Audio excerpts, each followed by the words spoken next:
Chapter 381. All the players were in an uproar, their faces filled with astonishment. How did you trigger the mission? Poor Bun was confused. It should be a sudden mission, but why did Han Xiao only realize that he lost something important now? Maple Moon pinched her chin and pondered. Unfortunately, the other players were focused on different things. They did not ask for the reason, only the reward.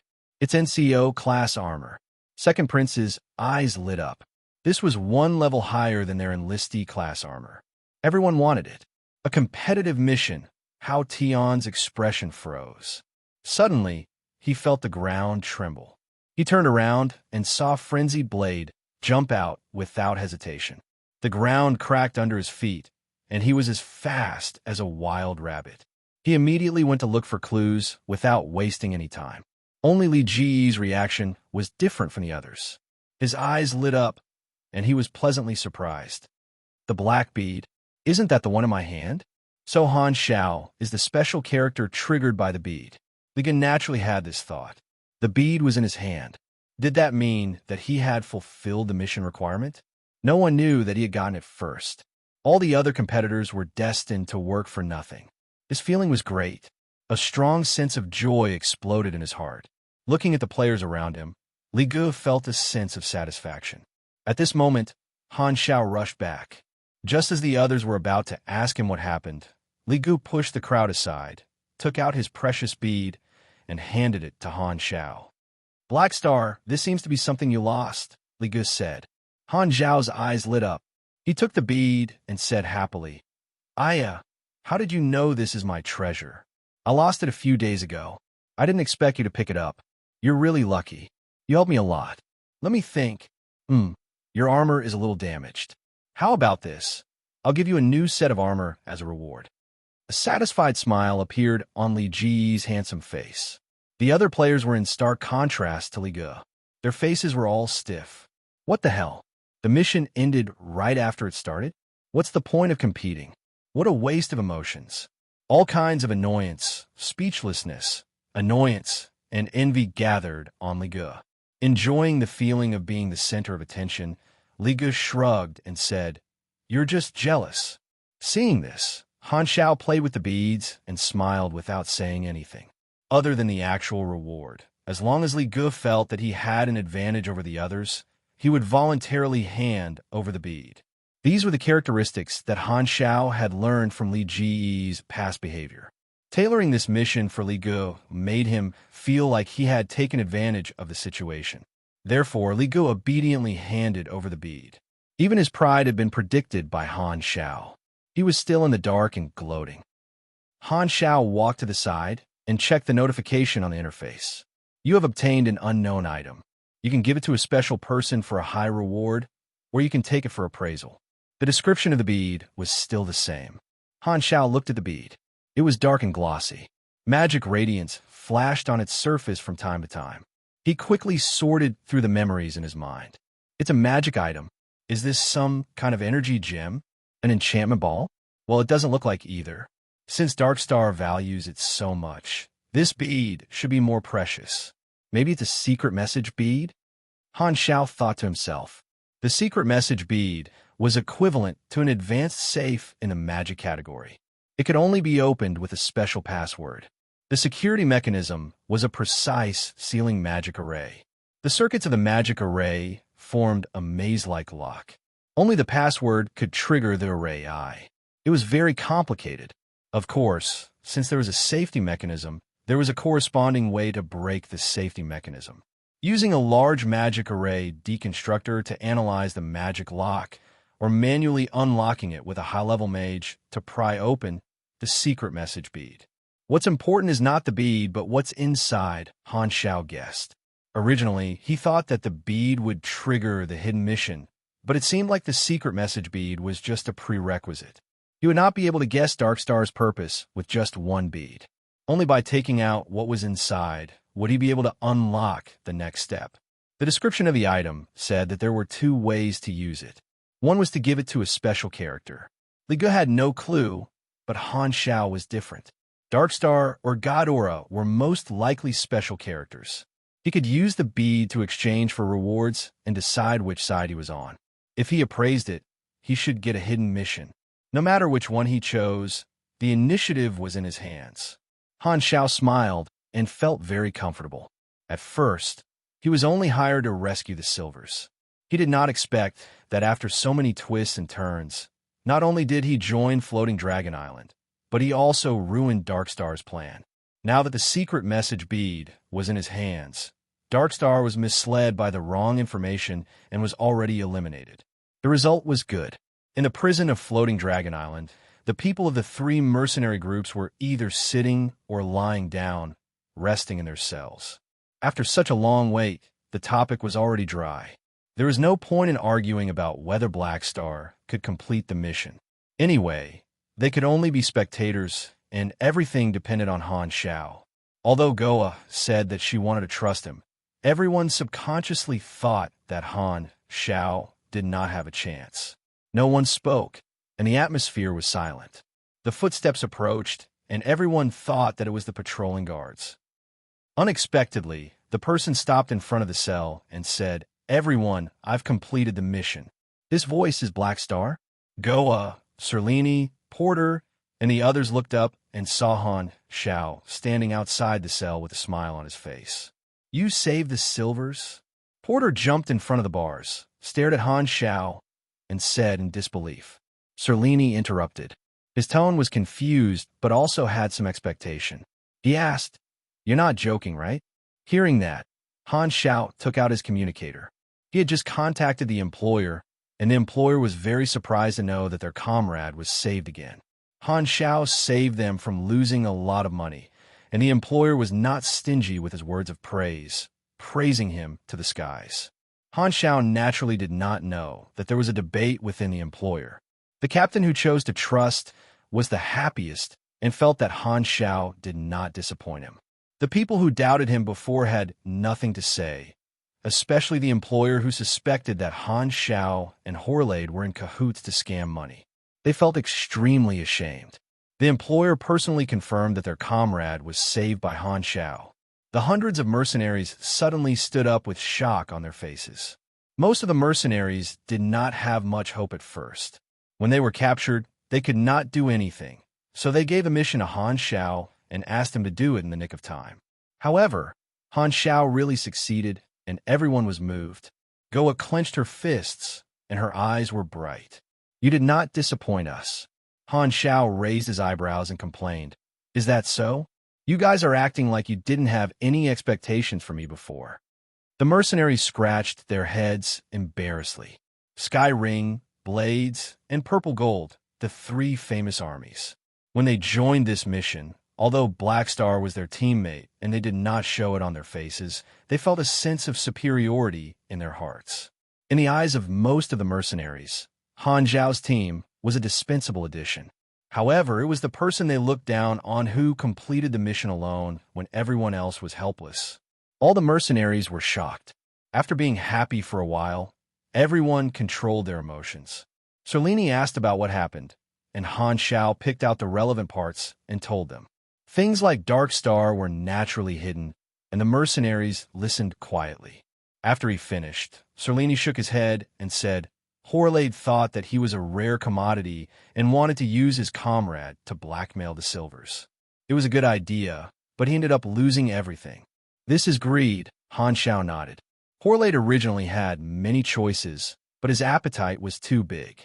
If he could sell the silvers earlier, he would not have been targeted. It could only be said that greed was close to poverty. It was all because of the Blackstar mercenaries hiding that the mission was successfully completed.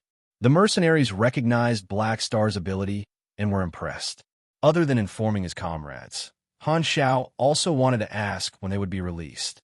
Our army's upper echelons paid the compensation and are rushing to Floating Dragon Island. When they arrive, we'll be free. Probably in a few days, Goa said. A few days, that's good. Han Xiao nodded. The good stuff was in his hands, and the mission was finally completed. He wanted to leave with the three mercenary groups and go back to complete the mission. He wanted to get 2 types of advancement knowledge from the silvers to form compression technology. Only then could he be considered to have stepped into the new mechanic level. He had been looking forward to this day for a long time. He did not want to stay on Floating Dragon Island forever. Being trapped in one place was not good for the development of the mercenary group. His own faction was the foundation of the blueprint. Although Floating Dragon Island had many benefits, the opportunities were limited. It was far from being as vast as the universe. However, Han Xiao could not give up on the Floating Dragon Island faction. He hoped to submit the application and do field activities. This was the best of both worlds. There's still a few days left. Hopefully, I can convince Ames, after Han Xiao left, the prison was no longer as dull as before. It was filled with a happy and relaxed atmosphere. The mercenaries had one less thing on their minds and were in a good mood. Serene and Porter were thinking about the same thing. I wonder if Black Star will still be a mercenary in the future. His team is very capable, and he has Floating Dragon as his background. He is no longer that small mercenary group without any background. After this incident is over, I'll apply to the upper echelons to form a partnership with the Black Star mercenary. I can't let Sky Ring monopolize Black Star. In order to allow the floating island to travel freely in the universe, Ames had equipped it with top-grade equipment. It used the shield generator of the Enlightenment-class main ship of the Radiant Federation and the plasma engine of the Horn-class assault ship of the Red Empire. Its long-distance performance was extremely good. Ames had used her own influence to buy these equipment. Even so, it had cost an astronomical price. Floating Dragon Island passed through the meteorites without any danger. Many spaceships took off immediately and left before the floating island entered the border of the two civilizations. A few days later, Peggy's spaceship had already left Floating Dragon Island and was slowly sailing in a desolate star zone.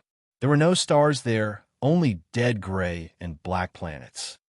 Suddenly, the dark space in front of them wrinkled, and an object hundreds of times larger than Peggy's spaceship came out of its stealth state and blocked in front of Peggy's spaceship. The size comparison was like a soybean and a watermelon. This object was tall and black. Its shape was not a streamlined airfoil, but a shape made up of the bottom of two isosceles trapezoidal weights. It was like a prism, thick and full, with golden lines hidden in the darkness. This was not a normal spaceship, but a medium-sized mothership of Dark Star, similar to a mobile base. It contained a large number of battleships, and a mothership represented a fleet. Dark Star did not have a fixed base. All the bases were motherships that were invisible and mobile all year round, moving around everywhere. That was why they were so mysterious and difficult to contact. No one could grasp the location of Dark Star. They were in the dark, waiting for an opportunity to strike. The scavengers on the ship were shocked and confused, discussing among themselves. Seeing this, Peggy was overjoyed. Dark Star did not go back on their words. They came to accept me. NT. Chapter 382. At this moment, Peggy thought that the Dark Star mothership had specially come to accept him. For him, Dark Star actually made such a big scene. He felt the importance of Dark Star and was moved to tears. He could not wait to shed his blood the next moment. Two small capture ships detached from the Dark Star mothership and surrounded Peggy's spaceship, facing each other from a distance, shooting cone-shaped gravitational capture rays at each other, forming a net, grabbing Peggy's spaceship and bringing it to the mothership. Peggy turned off the system warning and cooperated obediently. The spaceship inserted into the connection channel, and the mothership's captain waited at the entrance of the channel with his troops. Just as he was about to use his ability to tear open the door of the spaceship, Peggy opened the door and walked out himself. Looking at the uniformed Dark Star God aura, he was excited. Finally found the organization. Peggy's tone was excited. I've been waiting for you for a long time. The Dark Star warriors originally had a cold face, but now they could not help but look at each other with a blank face. This was the first time they had seen the target not only not resist, but also take the initiative to cooperate as if he was home. This person was not afraid of death. Courageous. The captain nodded approvingly, then waved his hand and shouted, "Capture him." The Dark Star warriors swarmed up, and Peggy was pressed to the ground and disarmed. Thinking that this was the welcoming ceremony of Dark Star, he said loudly and confidently, "Don't worry, Don't doubt my loyalty. I will definitely not resist. The subordinate said with a sad face. Boss, I think they're serious. Peggy glared at him angrily. Shut up. What do you know? This is a way to test loyalty. Hearing this, the Darkstar warrior holding Peggy could not help but sigh. If only everyone could cooperate like you. How much trouble would that save? The scavengers were taken to the prison and tied to the black metal execution posts. The captain paced and said coldly, I need you to answer my question honestly. Among the silvers you captured, one of them carried something we need, a black bead. Where did that bead go? Although Ashes had obtained the answer, Darkstar was never one to listen to one side of the story. It was not the principle of a terrorist organization to give up easily. After Ashes reported to the headquarters, this Darkstar mothership on standby in the Fawnstar system immediately jumped over and intercepted Peggy. Their first target was Peggy's spaceship route recorder. They would start searching from the route where the silvers were dropped to save time. The second was to interrogate Peggy. Darkstar believed that torture could get more information than normal questioning. He believed that pain could make people honest. Peggy was stunned. Didn't you ask me? Indeed, I want you to say it again. You, the captain subconsciously replied. But then he suddenly paused, and his expression changed dramatically. Wait a minute. He thought that Peggy was referring to Ashes, but on second thought, Ashes was using the identity of a mercenary. How could Peggy recognize that Ashes was a member of Darkstar? Ashes, who was listening at the side, widened his eyes in disbelief. How could it be exposed? I didn't reveal any flaws. How did you know that the person who asked was a member of Darkstar? The captain grabbed Peggy's neck and slowly increased his strength. Peggy's face turned purple, and he could barely breathe. The person who asked claimed to be a Darkstar emissary. Cough, cough, cough. Ashes frowned. Captain Sirota, let go. He's about to be strangled to death. Let him tell the whole story. Captain Sirota stepped back, and Peggy coughed loudly, as if he was going to cough out his lungs. He finally realized that something was wrong. With a hoarse voice, he repeated with fear. The mysterious hooded man who claimed to be a Darkstar emissary was the first to find me.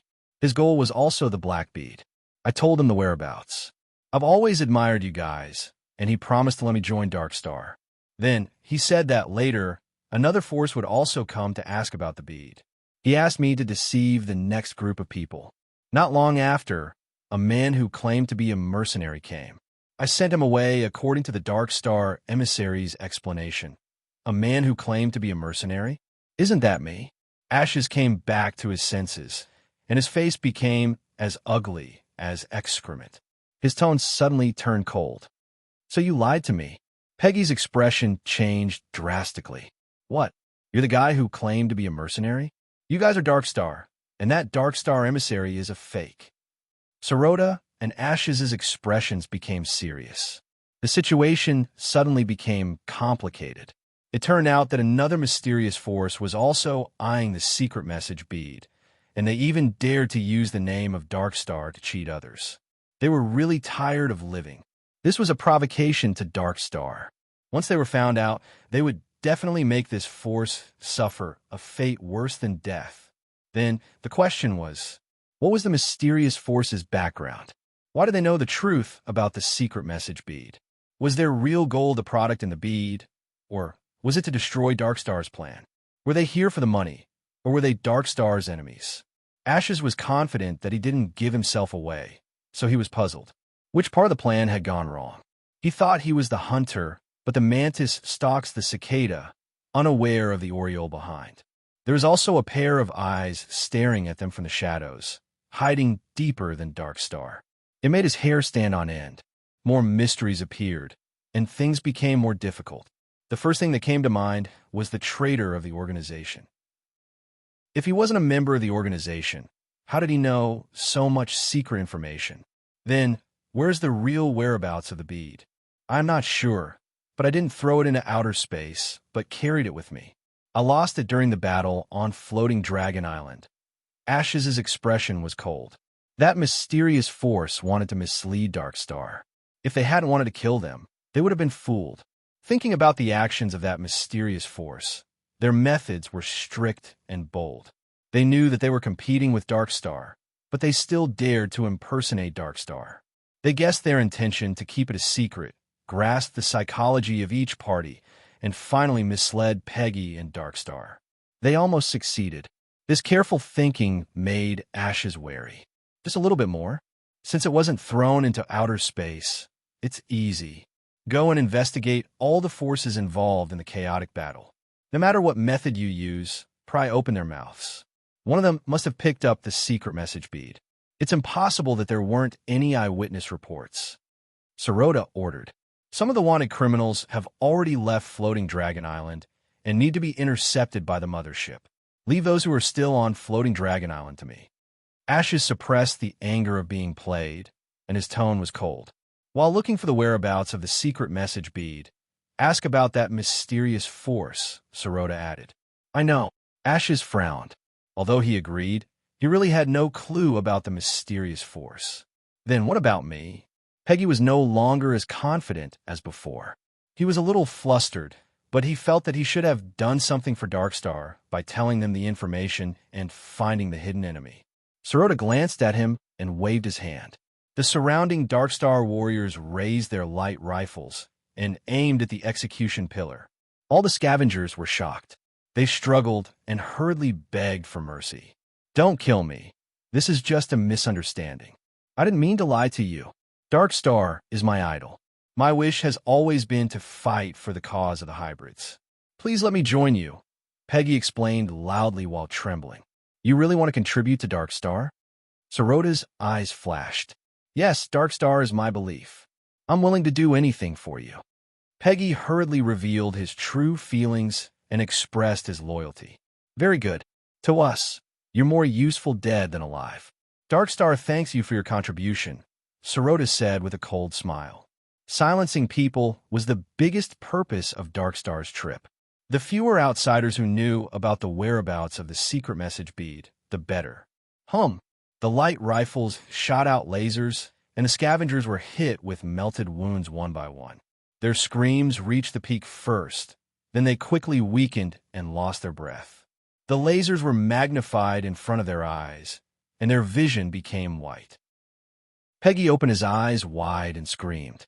No! Wounds covered his whole body. Peggy's head tilted, and his eyes were wide open. He died with a grievance.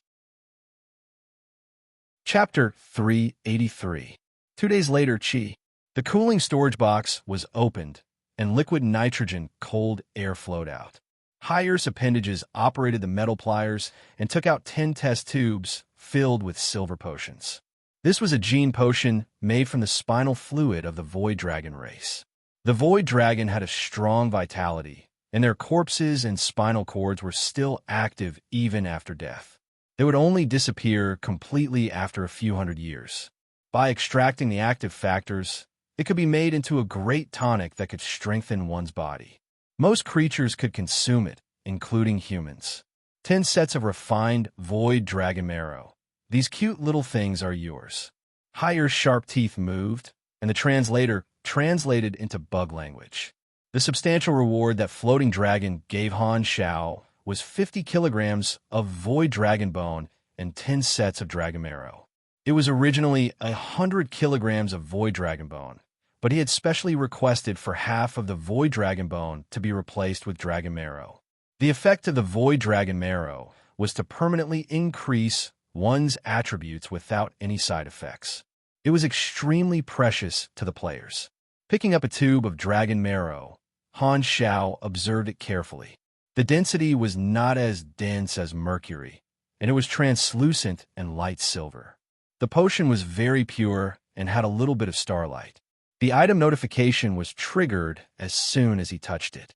After confirming that there was no mistake, Han Shao loaded it into the injection gun and injected a tube of dragon marrow into his blood vessels. You have used refined Void Dragon marrow. High concentration 42, 2%, plus 3 STR, plus 4 End, plus 2 Cha. Han Shao did not stop there and injected another 2 tubes of potion. The random increase of the attributes of the high concentration potion was higher, and after 3 consecutive injections, he gained plus 8 STR, +2 Yendi, and +2 CHA. Potions that permanently increased attributes usually had a limit, and the Void Dragon Marrow could only increase attributes 3 times before it lost its effect. However, although it would not increase attributes after 3 times, there was a hidden effect.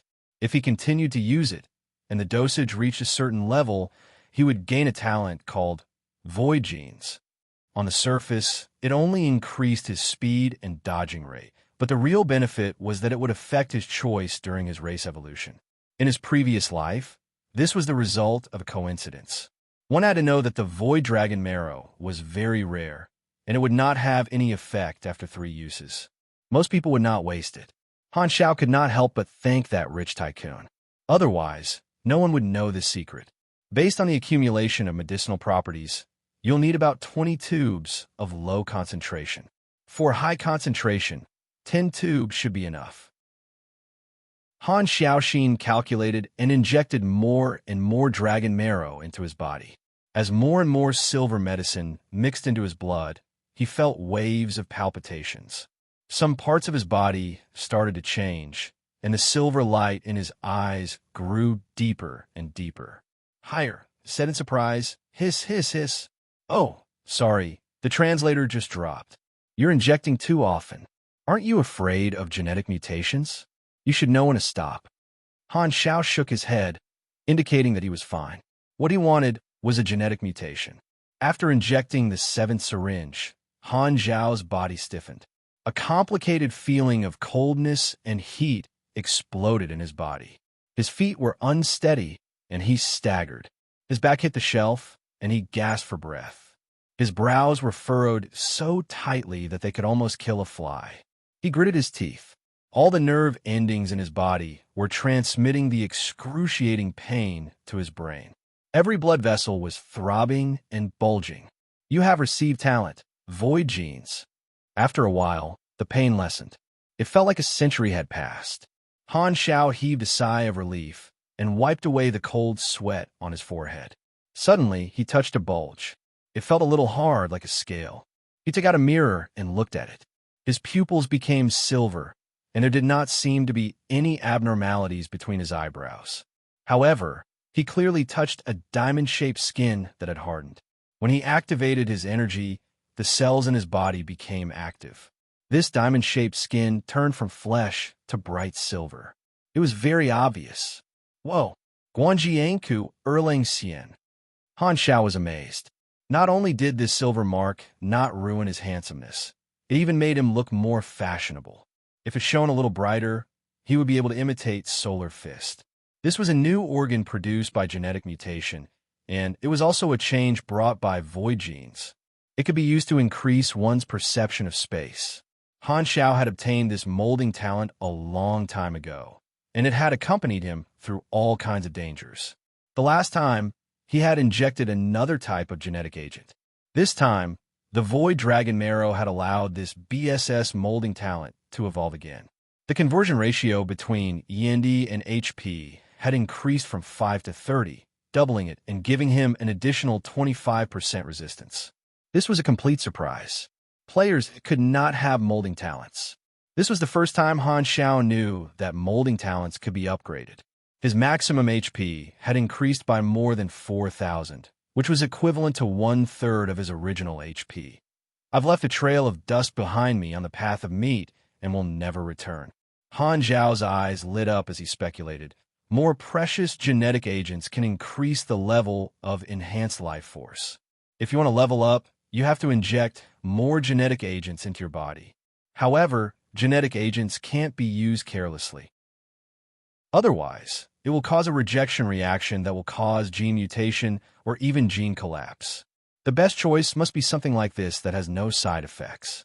This discovery gave Han Xiao a new idea, and his need for molding talents became even more urgent. Unfortunately, it was not something that could be obtained just because he wanted it. He kept the remaining 3 dragon marrow. This kind of precious item could be used as a favorability bait. He set a ridiculously high price for it and let the players work for him wholeheartedly. After putting away the materials, his communicator rang and Ginny requested a call. "Black Star, Her Excellency Ames is looking for you. A new virtual holographic screen popped up on the communicator, and Ames's delicate face appeared. Her body floated directly in the vacuum of a universe, surrounded by a force field for protection. Behind her, countless rays of light surged and seemed to fill up every inch of space. It was no less than the scene of a galactic fleet firing lasers at the same time. It seemed like she was fighting a strong enemy. However, all the rays of light were bounced off by an invisible force field barrier and bombarded onto a desolate planet below. It was obvious that the battle had lasted for a while. 1/10 of the desolate planet had collapsed, like an apple that had been bitten. The broken meteorites and dust swirled around the planet, mixing with the escaping gas and forming a cloud ring. It was estimated that the planet would have died billions of years earlier if the battle had continued for a while. No, this should be called a young man dying prematurely, and a beautiful woman had a short life. With just a glance, Han Xiao could confirm that Ames was fighting with another beyond Grade A of the Shattered Star Ring. In less than 3 days, the Galactic News would definitely broadcast the following content: frowny face, Shattered Star Ring news. 2 supers are willfully fighting each other. An innocent planet has met with misfortune. Beyond Grade A supers are maliciously destroying the environment. The Planetary Protection Association strongly condemns. Today's planet code cancellation list. Speaking of which, it seems like because of my news, Ames was in a bad mood and found someone to fight. What a pity for a young planet. Han Zhao's eyes twitched. He coughed and asked, "Your Excellency Dragon Emperor, what mission do you have for me?" Ames opened her mouth to speak, but there was only silence. She woke up and controlled her force field to grab a cloud of gas from the planet, creating a large force field to cover herself before speaking. "I heard Jenny's report. Your team has excellent combat ability, so it's a waste to stay on Floating Dragon Island. Anyway, you were originally a mercenary, so I approve of your outside activities.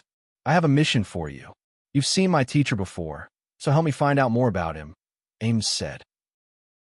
He had made a request to Jenny a few days ago, using the excuse that Floating Dragon Island had enough manpower and that it would be a waste for him to stay on Floating Dragon Island. Floating Dragon Island only had 3 management positions: guards, butlers, and logistics. It just so happened that they lacked field troops, and the Undying Black Star mercenary was the best choice. At least they would not have to worry about losses. Jenny felt that it made sense and reported it to Ames. Ames had never doubted the people she used, so she was not worried that Han Xiao would leave her after leaving Floating Dragon Island. Han Xiao's eyes sparkled. Not being trapped on Floating Dragon Island was great news, and it would not delay the growth of his mercenary group. Although Floating Dragon Island was good, he had joined because he had no other choice. As long as he could move freely, this problem would be greatly reduced. After finalizing the result, Han Xiaoxin hung up the communication. The upper echelons of the 3 armies would arrive soon, and he would be able to go back with them to hand in the mission. Everything went smoothly today. Han Xiao had a happy expression on his face. Could it be that his luck had finally changed? Orochio was waiting at the door. Han Xiao waved his hand and brought her out of the warehouse. He was worried about letting Orochio run around alone, so he always brought her with him when he was free. They entered an empty street. After walking for a while, Han Zhao's relaxed expression suddenly disappeared, and he frowned. He felt that the atmosphere was weird, so he shielded Orochio behind him and looked around vigilantly. "Your senses are not bad." A person's voice sounded out of nowhere. It had a cold tone of judgment, and it was filled with confidence in his own strength. Han Xiao felt that the voice was familiar. At the same time, hard walls suddenly extended from the ground around them, covering the sky and trapping the 2 of them inside like a cage. The warriors of the Dark Star Task Force appeared and surrounded the 2 of them. Ashes stood at the front and looked at Han Xiao with an expressionless face, as if everything was under his control. "Black Star Mercenary Captain, we need your cooperation. Come with us, and you will suffer less if you don't resist." Chapter 384. 2 days ago, Darkstar had killed people and coincidentally saw through Peggy's lie, so they changed their strategy. They did not have to look for a needle in a haystack in the universe. Since the secret message bead had fallen on Floating Dragon, they only needed to lock onto the organizations that had participated in the Battle of the Docks and find out who had picked up the bead. The mercenaries were the initiators of the battle at the docks and were the focus of attention. Ring, Blades, and Purple Gold were all arrested. Only Han Zhao's Black Star had the power to move around outside. Ashes was not stupid enough to break out of prison, so there was no need to think about it. Han Zhao was the best target. That was why this ambush was set up. Capture Black Star, control this mercenary group leader, make him listen to orders, use his identity to get in and out of the prison, and find out if the secret message bead had been picked up by other mercenaries. Originally, the first rule of the Dark Star Task Force Operations Manual was during field missions, in order to reduce the risk of exposure, try not to use force if you can bribe the target with money, because most of the time, the money spent could be taken back.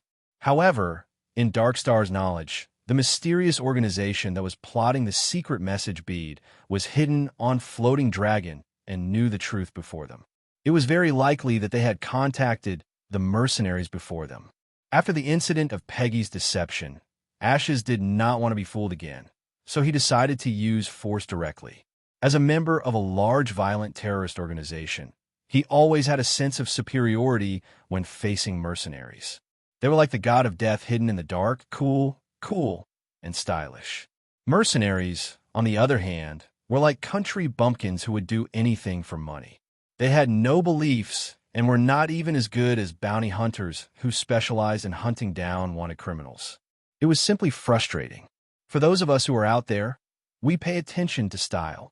When he reported his background, the feeling of I'm from Darkstar and I'm a mercenary were completely different. Darkstar's name was feared by countless races. In comparison, although the mercenary industry was extremely large, it was like a plate of loose sand.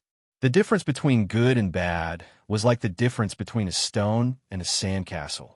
If it was a large army such as Ring or Blades, Darkstar would take them seriously. However, the leader of a mercenary group with a size of 50 people whose strongest was only grade B? Wouldn't that be a piece of cake? Who are you? Han Zhao narrowed his eyes and asked deliberately. Let me give you a piece of advice. If you want to live a little longer, put away your curiosity and don't ask about our identities. Don't get yourself into trouble. Ashes said indifferently. He thought that Han Zhao would be very surprised by the identity of this group of ambushers. However, he did not know that the witness on the night of the slave kidnapping was Han Zhao. He thought that this was the first time he had met Black Star, so he tried to be mysterious and put pressure on Black Star. He did not know that Han Zhao had already figured out his background. Han Zhao looked around. The walls built by Ashes formed a cage like a coliseum. A total of 8 Darkstar warriors surrounded him in the middle. Other than Ember, the other 7 were not weaklings either. The soldiers of the Special Task Force were all Grade B supers, and they were all eyeing Han Zhao. 7 opponents of the same grade plus Ashes, who was a Grade B, were not just 1+1. With the combination of various abilities, Han Zhao was not sure how long he could last. Furthermore, he had Erosia with him, so the situation was very dangerous. Han Zhao opened the mechanical suit's communication channel, but he could only hear the buzzing sound of electricity. His face darkened. Don't waste your time. There are powerful signal jammers nearby. You can't call for reinforcements.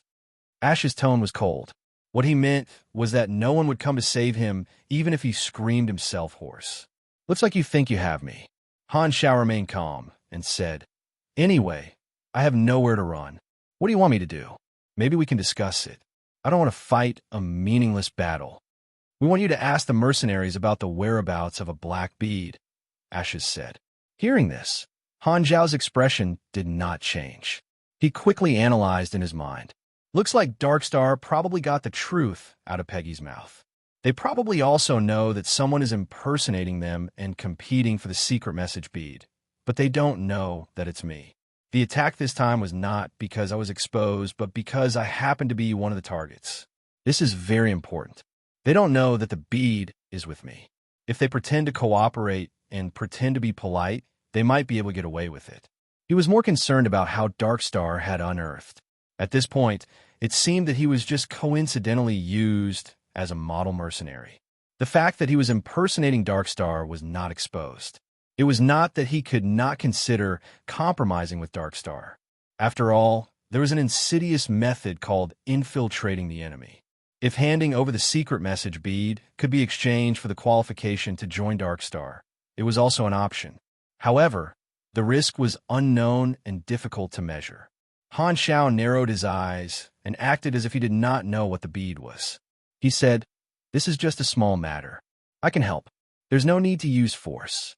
Ashes took out a transparent box containing many sand-sized nanorobot insects. He injected them into the body to control the brain and heart. He could take his life at any time. He said, "After you inject this, we'll talk about cooperation. Looks like I have no other choice." Han Xiao shook his head. The mech instantly attached itself to his body. After injecting nanorobots, his life and death were controlled by others. He could not be at the mercy of others. In that case, there was only one way. Beat them up. Click, click, click. Electromagnetic guns popped out of the mech's grooves one by one. Electric energy burst forth, surrounded by thread-like lightning.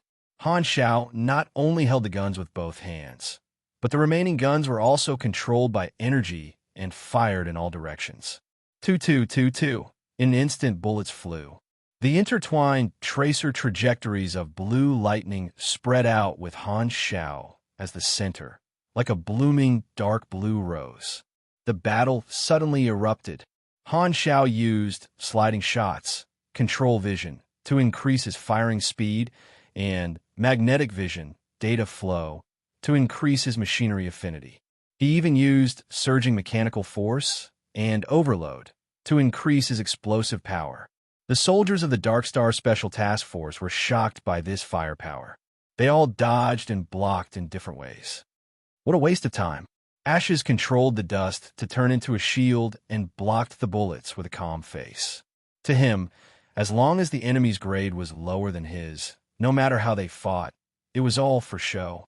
As long as they were not immune to his Esper ability, any enemy could be killed instantly.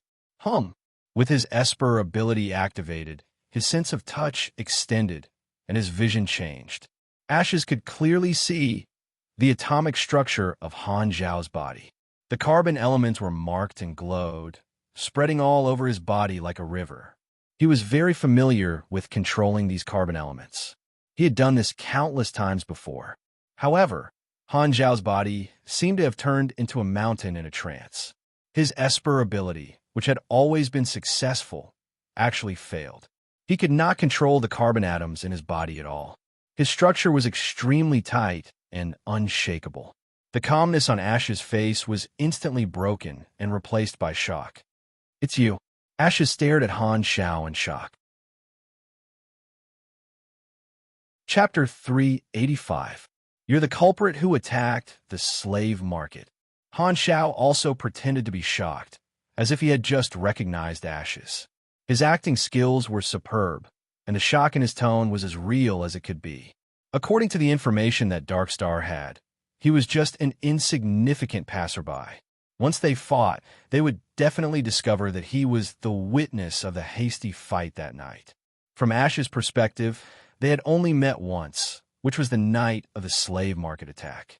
Therefore, it was normal for him to pretend that he recognized Ash's ability and treat him as the culprit. There was another purpose for this disguise, which was to hide the fact that he knew the truth about Darkstar and avoid suspicion. From a moment of the attack, this series of thoughts had been brewing in Han Xiao's mind. As expected, seeing his surprise, Ashes did not even think that Han Xiao was the mysterious person who discovered the origin of Darkstar.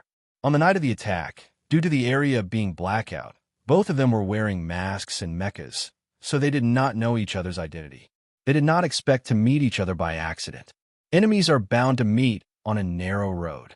Han Xiao was the first special opponent who was immune to carbon atom deconstruction, despite being of a lower rank than himself. Although it was only a short fight, he left a deep impression on Ashes. He would never forget it. Ashes was shocked. His previous nonchalant attitude was swept away, and his eyes were filled with curiosity and fighting spirit. Last time we fought in a hurry, and there was no clear winner. This time, I'm not in a hurry. The witness was the culprit who exposed the attack, and his real identity was the target this time, Black Star. With the addition of new and old grudges, Ashes was full of fighting spirit and decided to use his strongest ability. Ashes clenched his fist, and the black carbon dust swirled and condensed into a straight double-edged sword. The atomic structure was dense, and it turned into diamond. Although it was very brittle, Ashes could repair it at any time to make up for its shortcomings. It was both strong and tough. Boom! At the same time, countless black dust particles were ejected from the ground. They were very small and floated in the air, drilling into the gaps of the mechas. Han Xiao felt the pressure as the enemy's aura increased exponentially. Originally, Ashes thought that taking down Han Xiao would be an easy task, but he found that he was wrong. This was a difficult opponent, so he changed his mind and took out the attitude of facing a strong enemy to face Han Xiao, completely serious.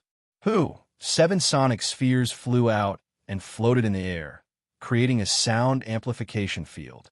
Ash's cage had limited space, so it could create an excellent reverberation effect.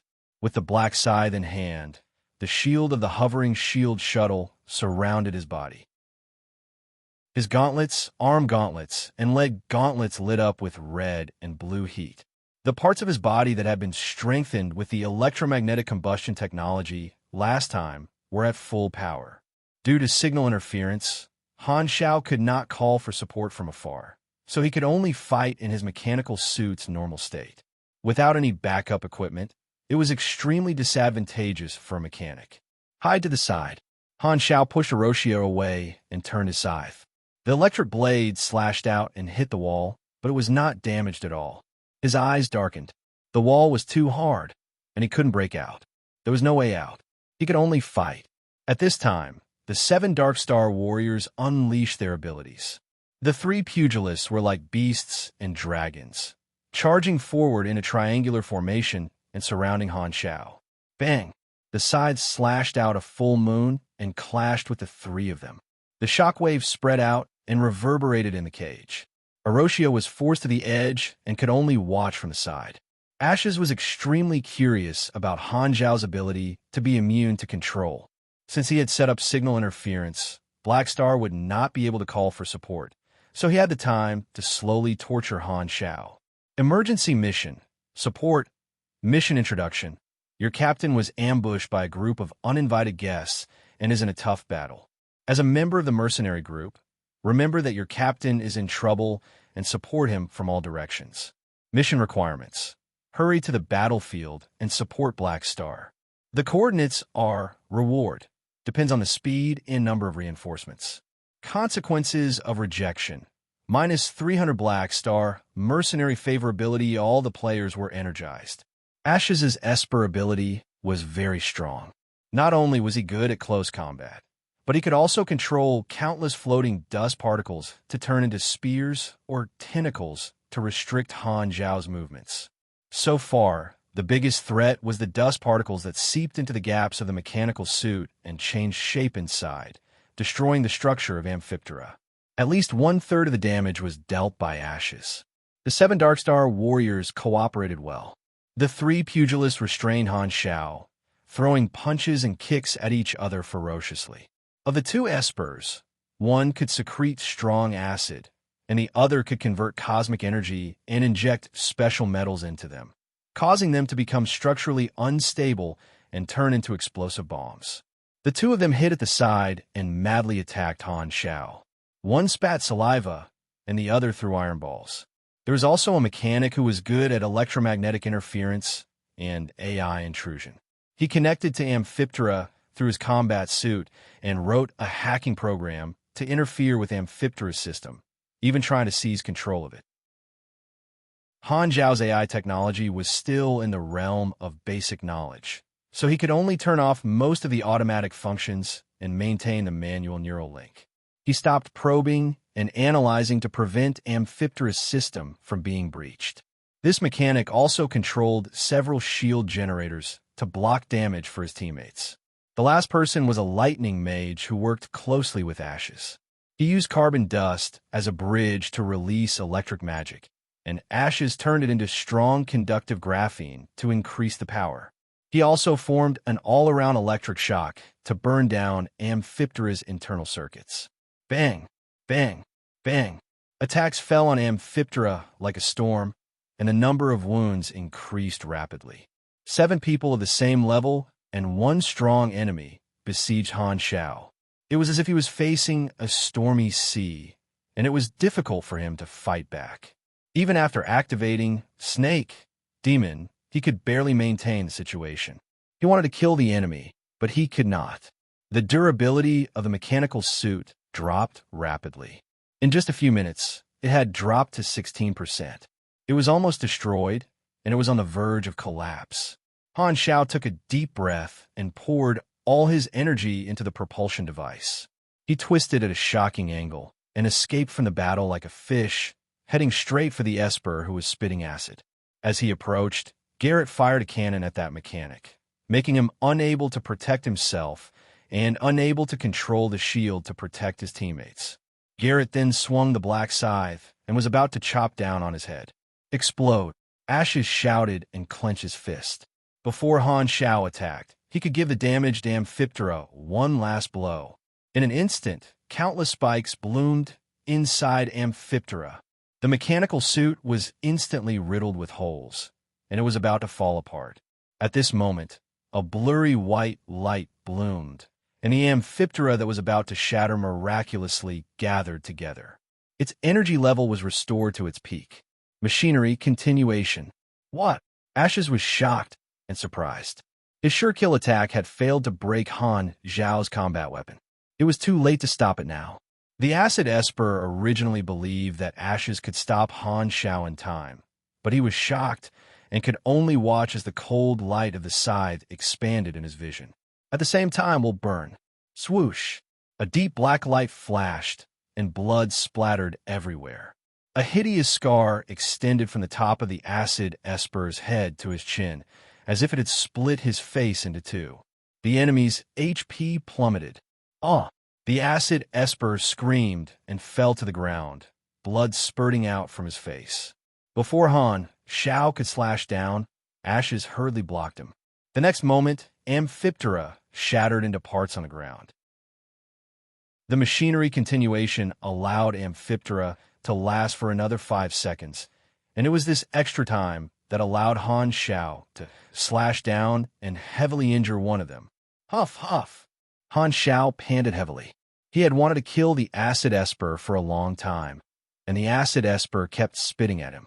How disgusting. Ashes' expression was ugly. His subordinate was heavily injured, and it was partly because of his mistake. Anger rose in his heart. However, this was just a pure accident. There would be no suspense in the following battle.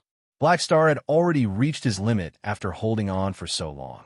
From the moment his mechanical suit shattered, Han Xiao was like a lamb waiting to be slaughtered, and he would not be able to fight back anymore. A mechanic who lost the protection of his mechanical suit would have his combat power reduced by at least half. The battle ends here. I said that you would suffer less if you don't resist, and I'm a man of my word.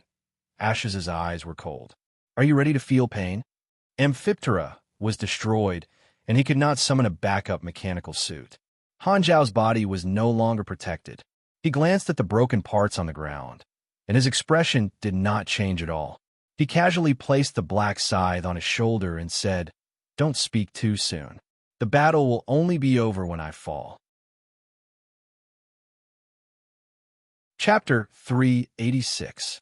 The ground was littered with broken parts. The sonic sphere had been shot down, and the shield of the hovering shield shuttle had been destroyed.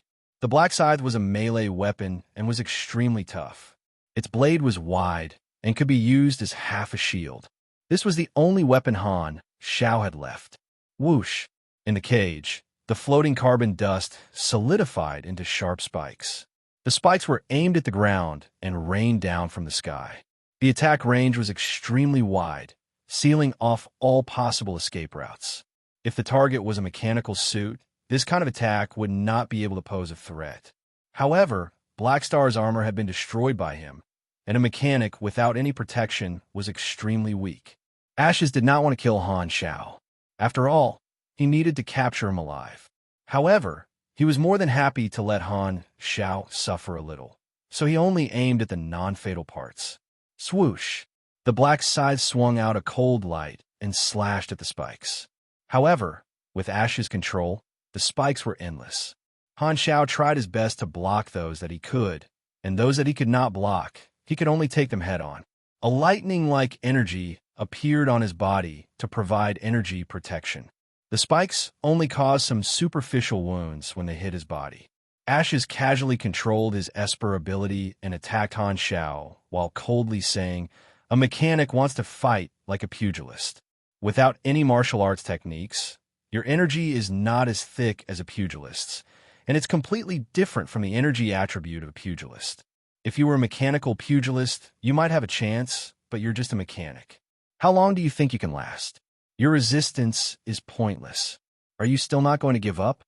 There were no blind spots in the battlefield. The other Darkstar warriors were worried about being affected and left the attack range. They stood aside and waited for their captain to subdue Black Star. After all, Ashes could easily deal with an enemy that had lost its fangs, so there was no need for them to help. The outcome was already decided.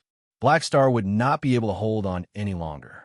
Losing was only a matter of time, and it would not be too long. Boom! Suddenly, the ground cracked, and Han Shao sprinted toward the Darkstar mechanic at the side like lightning. He did not block anymore and allowed the sharp spikes to hit him. With a shake of his wrist, the scythe split into 7 or 8 electromagnetic blades, rotating to form the shape of a drill, surrounded by electric arcs. "Eat my lightning toxic dragon drill." With a roar, Han Shao broke through the Darkstar mechanic's hastily formed shield and sent him flying far away. This person's combat suit was charred black, and the damaged areas were flashing with electric sparks. "Lunatic, you're courting death." The expressions of the other Darkstar warriors changed. In the face of Ash's concentrated attacks, they actually dared to give up on defense and attack. Although they were careless and allowed Han Shao to succeed, this attack only caused the Darkstar warriors to suffer a small loss. They were all supers of the same level, so how could they be killed so easily? Because of this, Han Shao was left wide open and received even more attacks. It was a life and death struggle. It seems that you are determined not to compromise. You have a lot of fighting spirit. Ashes praised from the bottom of his heart. He then shook his head and said expressionlessly, "However, resistance is futile. It means that you are at your wit's end and still want to fight your way out. My patience is limited. Since you don't know what's good for you, I'll have to beat you half to death for you to understand the situation you're in." This time, Ashes did not attack the entire battlefield. The Darkstar warriors were allowed to join the battle. After receiving the order from Ashes, they no longer stood by and attacked again. Without the buff from the mechanical suit, Han Shao immediately fell into a passive state. Facing the storm of attacks, he could only focus on defense. Any movement or dodging would be interrupted by the tacit cooperation. He was controlled on the spot and could not fight back. Boom, boom, boom. The tsunami-like attacks bombarded Han Shao one after another. Explosions occurred one after another, and dust flew everywhere, blocking one's vision. Aroshia, who was at the side, could only see lightning, bombs, and shockwaves charging into the thick cloud of dust countless times. However, she could not see Han Zhao's figure. Endless explosions and sounds of metal clashing rang in her ears, but there were no angry roars or screams. Other than the sounds of battle, she could not hear anything from Han Shao. Looking at this scene, Aroshia suddenly had the desire to stop all of this. An inexplicable impulse drove her to take action. However, at this time, Ashes suddenly raised his hand, and everyone stopped attacking. "It's about time. He should be heavily injured. Put shackles on him and evacuate immediately." Bang! Ashes was only halfway through his sentence when the sound of the ground cracking suddenly came from the dust. Han Xiao jumped out of the dust like a cannonball. He was covered in wounds, but most of them were only superficial. After taking so many attacks, he was only slightly injured. The energy in his body flickered as he slashed down with his scythe. Clang! The diamond arm and the scythe clashed fiercely. The echoes and sparks from the collision lit up Ash's surprised expression. "You're fine?" Everyone was stunned. After taking such heavy damage, even a pugilist of the same level would be heavily injured, let alone a mechanic. However, after such a long time, Han Xiao was still alive and kicking. How could he take more hits than a pugilist? Heh! Han Xiao suddenly raised his head. Half of his face was covered in blood, and he looked a little miserable. However, it was full of mockery. He let out a hoarse and low laugh. "Is this all you've got? Are you scratching my itch?" Ash's face was pale. He raised his energy again, and his Esper ability erupted. A pile of carbon particles turned into a long snake and slammed into Han Xiao's chest, pushing him back into the dust and pressing him to the ground. "Continue to hit him," Ashes roared. "So what if you can withstand it? You're just a live target. We're the ones who have the initiative." The Dark Star warrior took a deep breath, raised his spirits again, and attacked Han Xiao a second time. This time, the momentum was even fiercer.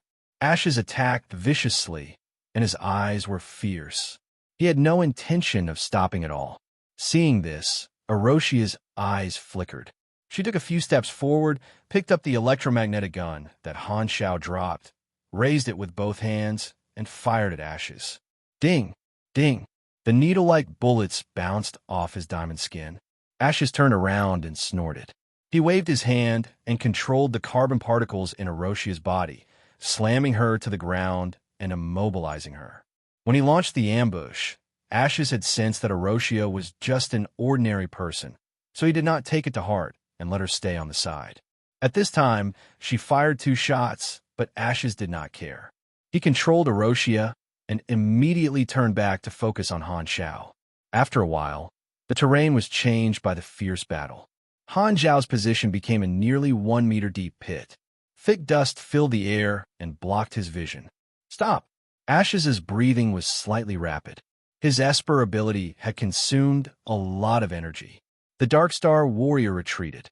His forehead was slightly sweaty, and he was also tired. As they stopped, the audience quieted down. "Is he still alive?" The Dark Star warrior looked at the pit. "Not dead yet. I can feel his aura. It's very weak. This time, he's really half dead." Ash's tone was firm. However, in the next moment, Ash's face suddenly changed. The weak aura in his perception strangely grew stronger and recovered at an incredible speed. In the dust and smoke, a figure slowly climbed up. As if there was some kind of magic, he caught everyone's shocked gaze. Ta-ta-da! Every footstep was like stepping on Ash's heart. First, a black scythe came out of the smoke. It was full of cracks. As soon as it appeared in front of everyone, the black scythe immediately shattered into a pile of debris. Then, Han Xiao walked out. Everyone's eyes turned to him. The next moment, everyone's eyes were filled with disbelief. Although Han Xiao was covered in dust, all his wounds had disappeared. He twisted his neck and made a cracking sound. He was full of energy. His tone was lazy, as if he had just woken up from a nap. "You guys are done?" Ash's face was filled with shock. Why could Han Xiao's injuries heal on their own? Could it be that he had the ability to regenerate? Even the scythe made of alloy was shattered, but he was completely fine. Han Xiao was still as strong as before. He was even stronger than alloy. The one who was beaten up was tired, but the one who was beaten up was full of energy. How the hell were they going to fight this? Han Xiao stared at the Dark Star players. He smiled and stretched. "If you guys aren't done, I'll play with you guys a little longer." He had already issued the mission to the players, so he was not worried at all. Moreover, he had Aurora's character card. It only had one effect, full HP. It was simple and could be used 6 times. Just now, when his HP fell below 5%, he used it once and returned with full HP. Han Xiao was already very tanky. With this ability, not to mention delaying, these Dark Star players would not be able to kill him even if they exhausted themselves. Ash's expression changed several times. Shock, horror, shock, and solemnity flashed through his eyes.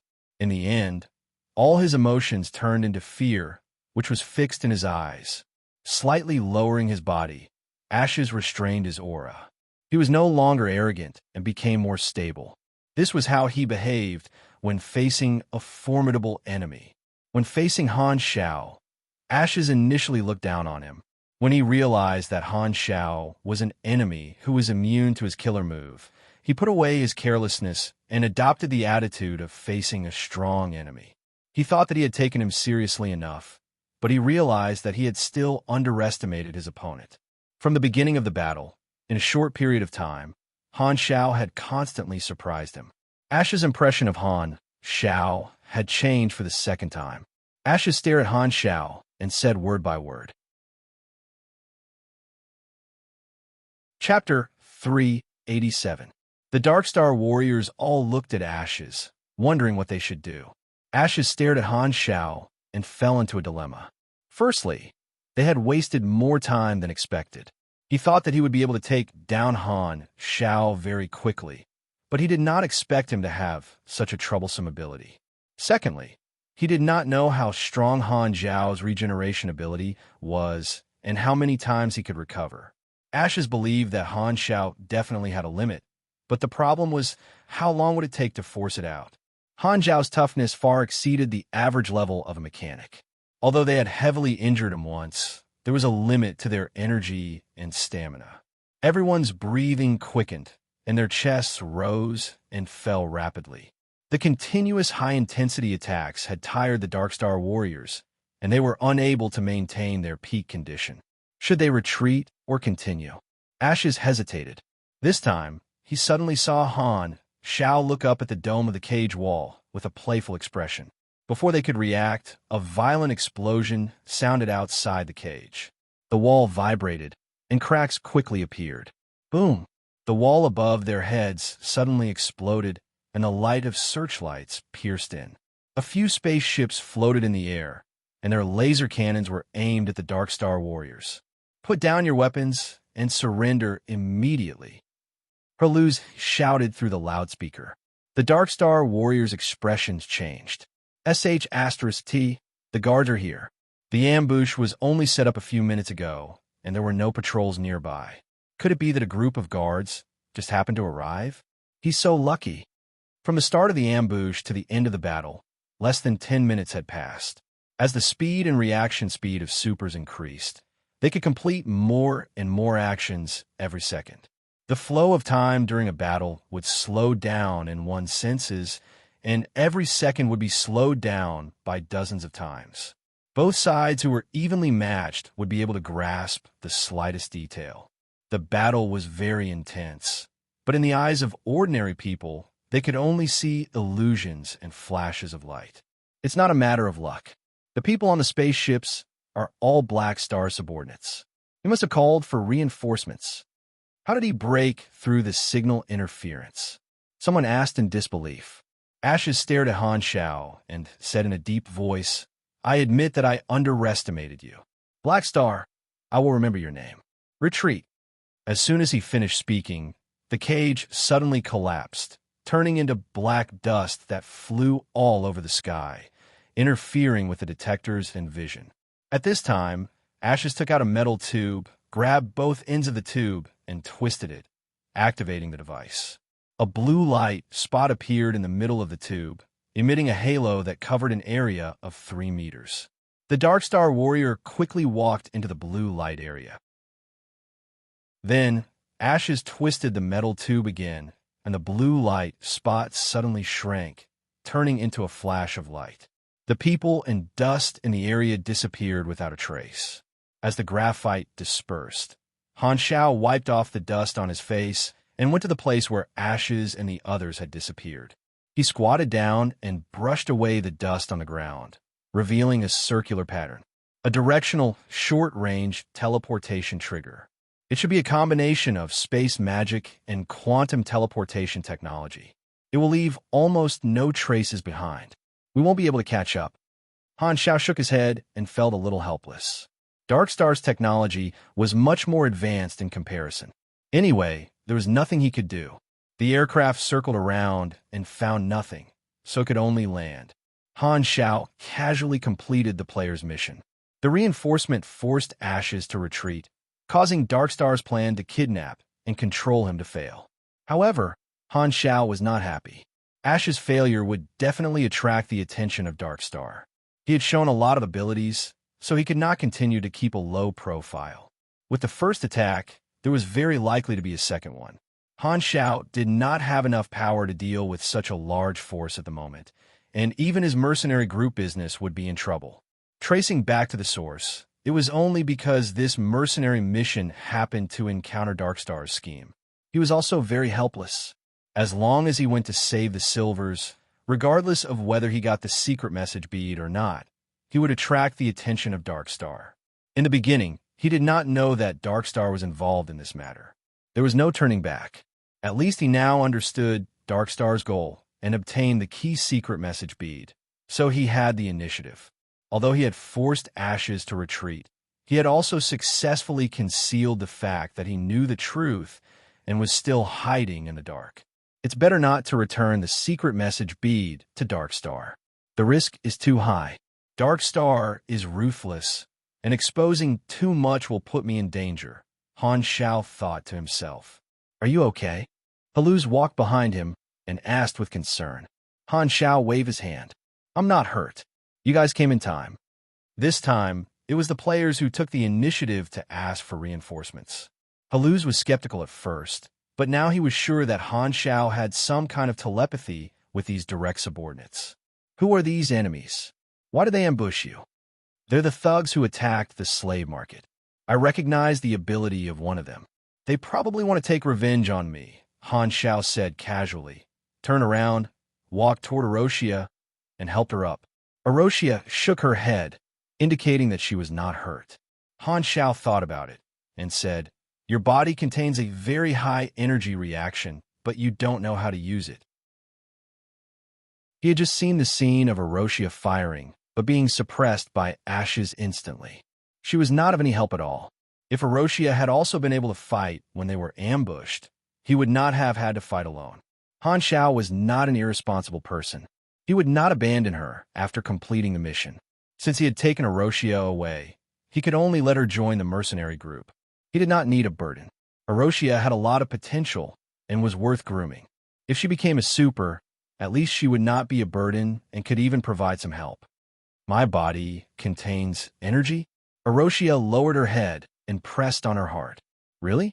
You definitely have the talent to become a super. How about this?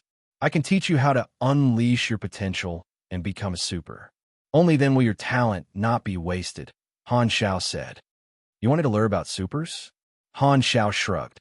Although I don't know who you were in the past, since you've lost your memory, you should learn again. Perhaps you were originally a very strong super, so you might improve by leaps and bounds. There's something I haven't said, Erosia said slowly. I seem to be some kind of space wonder. You can't take me away. Han Xiao was stunned. They said that I won't really die. I'll be reborn after death, but I'll return to my original state of amnesia and lose the memories of this existence. I remember that I've lived for 3 years this time and have been sold 5 times. Every 6 days, I'll definitely return to that cell. No matter how far away it is, it's only a matter of an instant. No one could take me away. She took the initiative to explain her uniqueness. The earliest scene in Erosia's memory was the moment she opened her eyes in the cell. Her life was a mystery, and her existence was a mystery. Her memories before that were completely blank. However, she had lived for 3 years this time. With the short-term memories of these 3 years, she had long realized that she was special. However, her life form was very strange. She did not have many material desires or mental needs. She did not need to eat, and her curiosity was very thin. She had a sense of being at ease. Although her understanding of the world was like a blank sheet of paper, she was not like a simple child. Instead, she had a very strong thinking ability. Horlade had hidden something back then. Han Xiao did not know about Erosia's secret. He immediately understood that Horlade had promoted her to cheat money. He could not help but be speechless. Han Xiao was surprised. You can't control this ability? Arosia shook her head. I can't control it. Hearing this, Han Xiao's interest grew. Arosia had self-awareness, but she was trapped in a cell by a mysterious force. Furthermore, this was not her will. If this was a space wonder, then it could lead to a question, was Arosia a space wonder? Was it possible that she was originally an independent individual and not a part of the space wonder? Was it a coincidence that she became a space wonder? In other words, Aroshia's amnesia, strange life form, and almost desireless thinking could have all been given by the space wonder. Then what exactly was this space wonder? Did it not have a physical body, but some kind of invisible energy? Unfortunately, even if there was an answer to this question, the person who answered it would not be Arosia. Maybe the truth was in the part of her memory that she had lost. At this time, the problem that Han Xiao was most concerned about was that Arosia could not be taken away by him. Is there no solution? I don't know. Arosia shook her head and reminded him. There are only 3 more hours until the 6th day. The mission requirement was to rescue her from the slave market and keep her there for 6 days. Han Xiao finally understood the difficulty, but since it was a mission, there had to be a way to complete it. There should be clues in that cell. Han Xiao ordered everyone to patrol and look for the enemy, although he did not have much hope. He then called the backup amphipter mechanical suit and rearmed it. He then accompanied Arosia to the ruins of the slave market. At the same time, the Darkstar team appeared in the other corner of Floating Dragon Island. Everyone looked depressed. The ambush was too hasty. They did not know much about Black Star and acted rashly.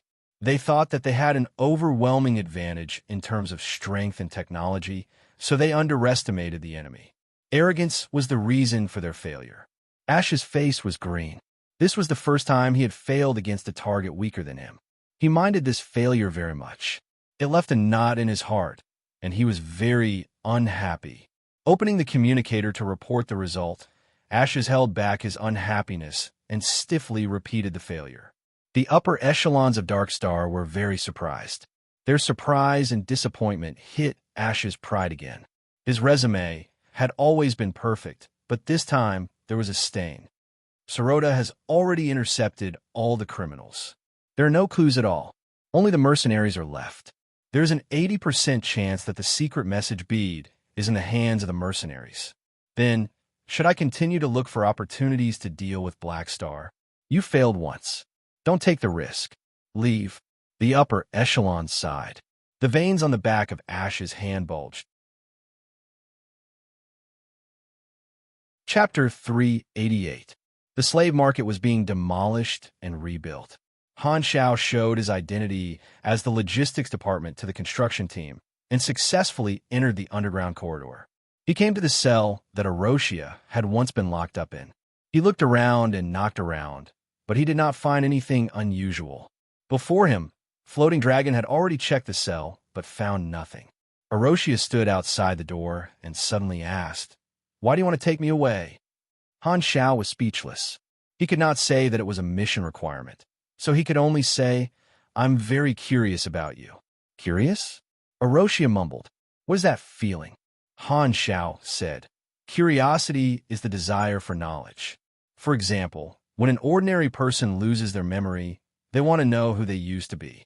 This is a type of desire. I don't seem to have such a thing. Is this very special?" Arosia shook her head. Normally speaking, those without desires are mostly artificial intelligences. Not needing to eat or excrete is a characteristic of energy life forms. Han Xiao sized Arosia up and said, "But you are neither of them. You just don't have the most basic material needs, but it doesn't mean that you don't have all the desires. Don't you have anything you want?" Arosia thought about it carefully and said, "I don't think so." "Are you sure? Since you asked me, this is because you want to know what desire is." Han Xiao said, "Without desire, there is no life. Desire is the sense to experience life, and it can be said to be all the motivation for life to act. Therefore, a life form like yours is very special." Arosia tilted her head and thought for a while before saying, "You want to teach me how to use the energy in my body because of your own desire?" Han Xiao said honestly, I want you to become stronger and become my combat strength. He had figured out some ways to communicate with Erosia. There was no need to hide, just directly stating his intentions. Erosia still had an indifferent attitude. I won't die, so why should I become stronger? There's no meaning in being strong or weak. Well, I should say that existence itself is meaningless.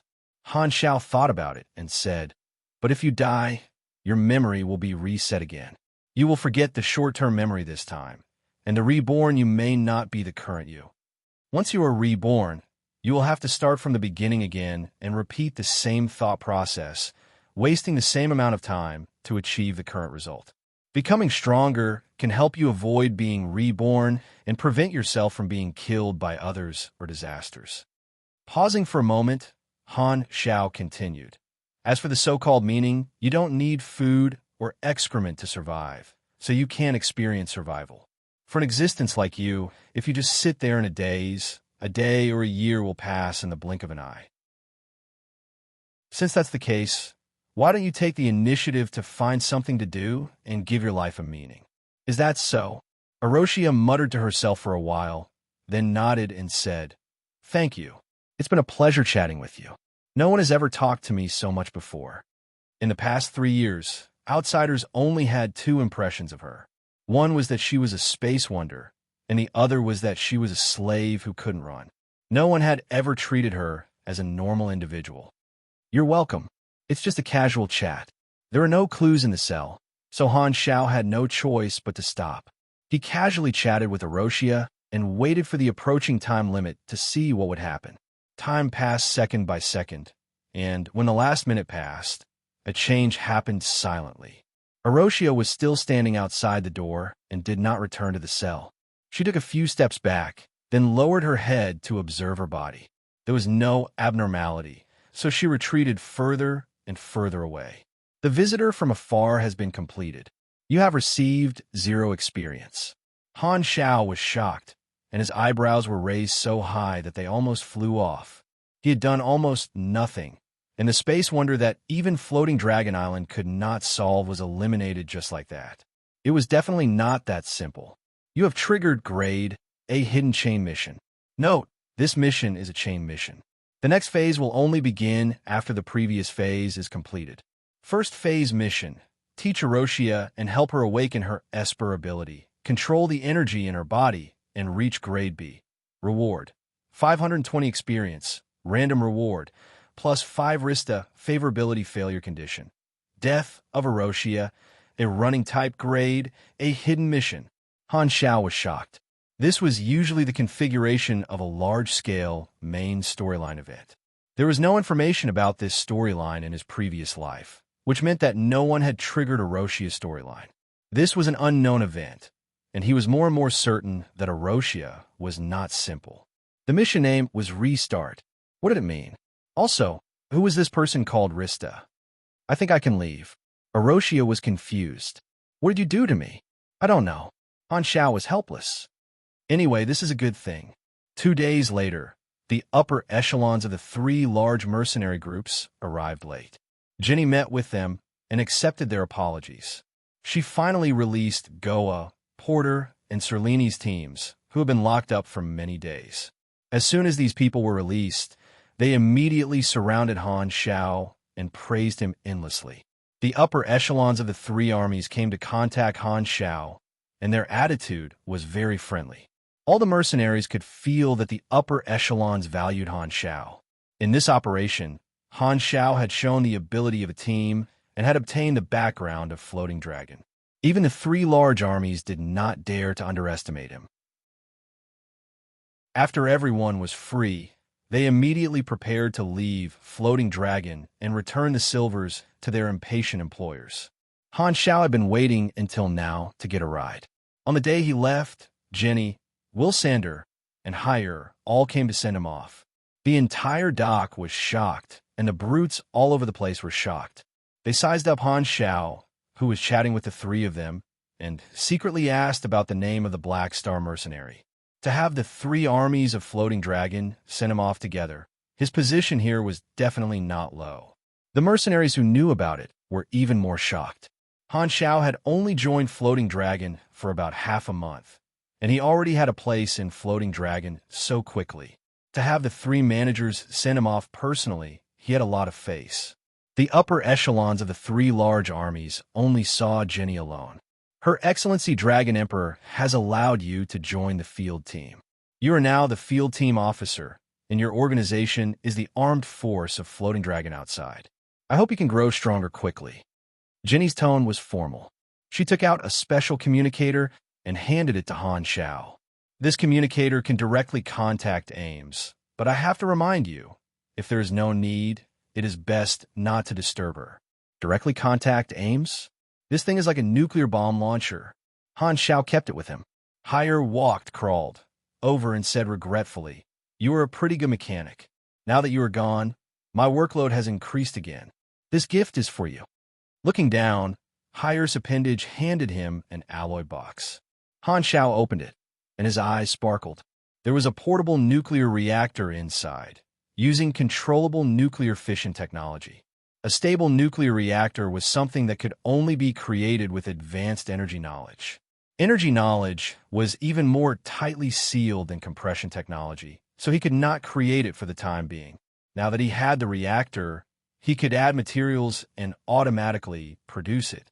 It could be used as the energy core of the mechanical suit, and the mechanical suit's power would be raised to a whole new level. "Thanks."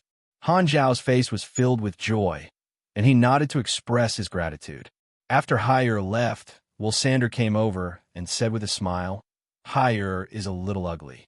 I thought he was ugly at first, but I got used to it after interacting with him for a long time. His personality is pretty good." Han Xiao glanced at him and said, "Ames probably thinks the same of you. You don't have the looks, so you can make up for it with your personality." Wilsander's face fell. "Don't change the topic. Did you bring any gifts?" "Nope. Goodbye." Han Xiao clasped his hands, turned around, and boarded the spaceship. "Hey, why is the difference in treatment so big?" Wilsander said unhappily on the dock. "Who?" The spaceship took off. Floating Dragon Island disappeared from their sight. When they left, there were 4 more people than when they came. The 3 Volga brothers were sleeping on the side, and Erosia was looking at the universe outside the porthole in a daze. There were pros and cons to joining the Dragon Emperor's faction, but for the time being, the pros far outweighed the cons. Not only did they obtain new blueprints and new materials, but their talents also evolved.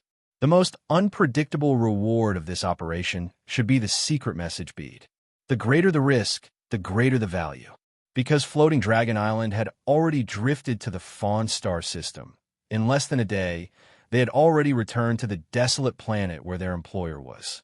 As soon as they landed, the Silvers could not wait to return to the main group. They were very excited that they had escaped death. After their employer calmed down, they fulfilled their promise and started to pay them.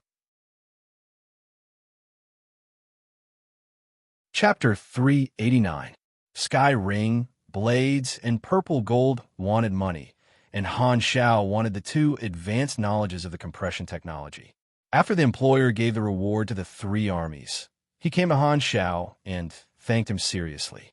The employer valued the 3 armies, which were more famous, and the biggest reason he hired Black Star was that the other mercenary groups went back on their word. Those cowards were not willing to go to Floating Dragon Island, so there was no one available. Who would have thought that, in the end, it was this small mercenary group that was added temporarily that played a crucial role? "Without you, my companions would not have been able to come back safely." As he said that, the employer and all the rescued Silvers put down their superiority as universe nobles and bowed to Han Xiao solemnly, expressing their gratitude in Silver culture. Goa and the others received the same treatment and felt a little ashamed. They knew that this was all thanks to Han Xiao. They had been locked up the whole time, and it was Han Xiao who turned the situation around and completed the mission. "It's a pity that 2 of your companions died in an accident," Han Xiao said. "Sigh, they were unlucky. It's not your fault. The Shattered Star Ring is too dangerous, and we will be leaving soon. I hope to hire you as guards to protect us home." The 3 armies declined politely. They were not willing to go so far. The Sea of Star Spirits was 2 star fields away from the Shattered Star Ring. Even with the Stargate that could cross star fields, it would take too long to go back and forth. What about you? The employer looked at Han Xiao. Han Xiao shook his head. Sorry, it's too far. It's not within my business scope. Although the Sea of Star Spirits had more resources than the Shattered Star Ring, it would take a lot of time to fly there. Anyway, it was all about earning money and doing missions. He preferred to get the resources locally. The Shattered Star Ring was remote and dangerous, but there were many opportunities. What a pity. If there is a chance in the future, I hope to invite you to Silver Constellation for a trip. The employer shook his head and calculated the reward. The interface showed that the mission was completed. He received more than 4 million experience and an extra 5,000 anus. Including the extortion, Han Xiao personally received more than 40,000 anus. The rewards of the other players were not as high as his, but it was not little either. They all smiled with satisfaction. The communicator vibrated and received the content of 2 knowledges. This was the special reward that Han Xiao received alone. He checked it, confirmed that there were no errors, and immediately chose to learn it. Learning, success in learning. You have mastered high-density material compression technology. Learning, success in learning. You have mastered the elementary space technique. You have learned supercompression technique. You have learned elementary machinery construction. You have learned the weight reduction structure. The familiar headache only subsided after a while. Han Xiao had mastered 2 knowledges. Without hesitation, he spent 20 potential points to upgrade them to the highest level. Mechanics would use different types of knowledge according to their combat style, but only these 3 types of knowledge were must-learn abilities for all mechanics, and they had to learn them to the highest level. There was a hidden connection between the 3 knowledges of compression technology. Only by possessing all 3 would one be able to comprehend the skill of compression technology. This was the sign of the rise of mechanics in version 3. 0. Supercompression technique, folding machinery. As one's ability got stronger, they would be able to fold larger machinery into the size of a finger.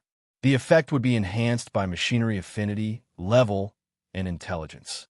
With Han Zhao's current level, his limit was to fold medium-sized machinery. For example, he could fold most of the machinery that he knew, such as firearms, rangers, and amphiptera. After compression, the size of the machinery would decrease, but the density would increase. However, the weight reduction structure would solve this problem by using the principle of levitation. There were many levitation techniques, such as airflow, magnetic field, sound, light, particle energy, and so on. This technique adjusted the mutual force of the particle structure of the object to create an internal repulsion force, forming independent levitation. It maintained a very small weight in all kinds of gravitational environments to reduce the load. It was suitable for all kinds of materials, and this was the basic technique to complete large-scale compression. In order to compress, a new folding structure had to be added to the machinery, and the complexity was many times higher than before. For convenience, many machinery would be disassembled during folding, and elementary machinery construction would be used to complete the structure the moment it was unfolded, returning it to its original state. This was also an active skill that consumed mechanical force, allowing one to rapidly create weapons in battle. As long as there was an endless supply of parts, a mechanic would never run out of ammunition. In Han Zhao's previous life, the weapons and robots of the mechanic class would be destroyed 1 second, and the parts that could still be used would be created into other weapons the next second, greatly increasing the continuous combat ability of the mechanic class. If not for this ability, which had the effect of recycling, the army style would burn money many times faster than before. The way Han Xiao saw it, only after obtaining these 3 abilities would his mechanic class be considered to have taken shape. With supercompression and elementary machinery construction, my combat style will be upgraded. All my equipment will be modified into a compressed form, and the number of weapons I can equip in my normal state will be dozens of times more than now. I won't have to use my mechanical suit to shoot cannons anymore. I can finally bully others with numbers. Thinking about how he had to do everything by himself in the past, Han Xiao could not help but sigh. It had not been easy. The tough days had finally come to an end. This time, the upper echelons of Blades and Purple Gold walked over. Black Star, we would like to sign a cooperation agreement with you and invite you to become our ally. The positions of these two upper echelons in their respective armies were equivalent to the people in charge of the area. Inviting him personally showed their sincerity. The structure of large armies was similar. Taking the Sky Ring army as an example, the army commander was the leader, the only 5-ring army commander. Below him were the 2 deputy army commanders with grade A strength and trump cards. There were 2 types of 4-ring members. The first type was B+ strength and was a high-level combatant. The second type was the upper management and was in charge of a business area. One of them was the upper echelon of Sky Ring present, the person in charge of the nearby star systems. Then there were 3-ring officers like Goa, who were strong combatants and the backbone of the army. They usually led large teams, but they could also work alone and had the authority to summon temporary teams. In Han Zhao's simple explanation, this kind of organization structure was similar to a wuxia gang.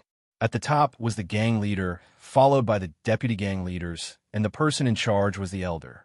Goa and the others were like guardians, and below them were the hall master, the commander, and the underlings. Han Xiao was the first to form an alliance with Sky Ring. Now, Blades and Purple Gold had also seen Black Star's potential, so they took the initiative to extend an olive branch. For large armies like this, they would only take the initiative to form an alliance when they met someone of the same trade that they valued enough. One more large army partner meant more mission opportunities. Han Xiao agreed and signed the contract. The way the mercenaries of Blades and Purple Gold looked at him immediately became much friendlier. A partner was half of their own people.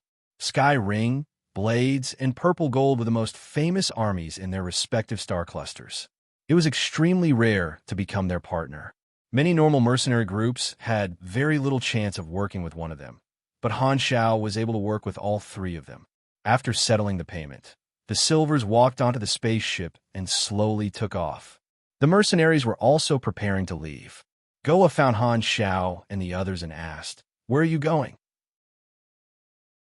Han Xiao thought for a while and said, "Colton Star Cluster, First Star Zone, Ghidorah's colonial planet Golden Palace."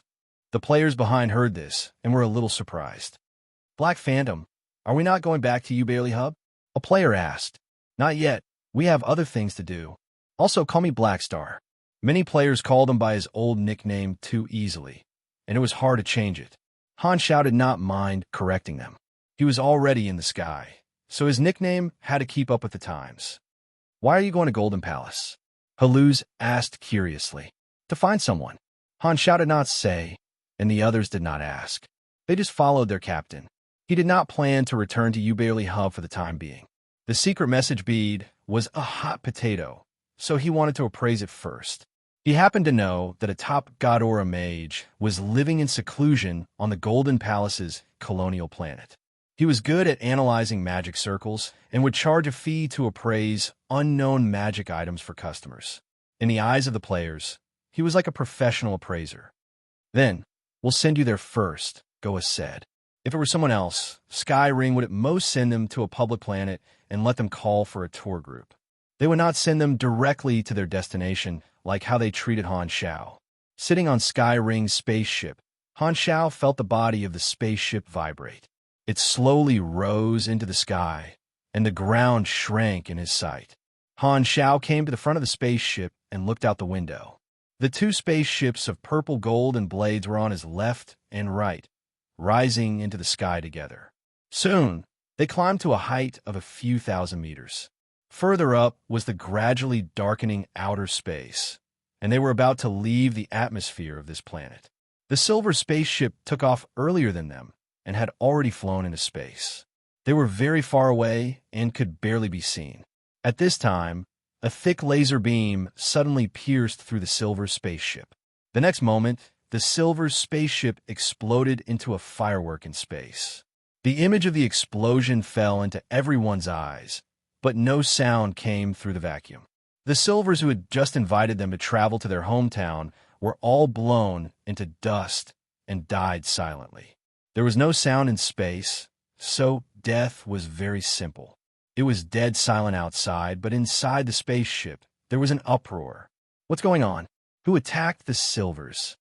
The Sky Ring mercenaries exclaimed with shock on their faces. At this time, space ripples appeared in space, and the huge dark star mothership left its stealth state. Small battleships left the mothership one after another and flew toward them like dense black locusts. Their targets were the 3 mercenary spaceships. All the brutes who might have seen the secret message bead were captured.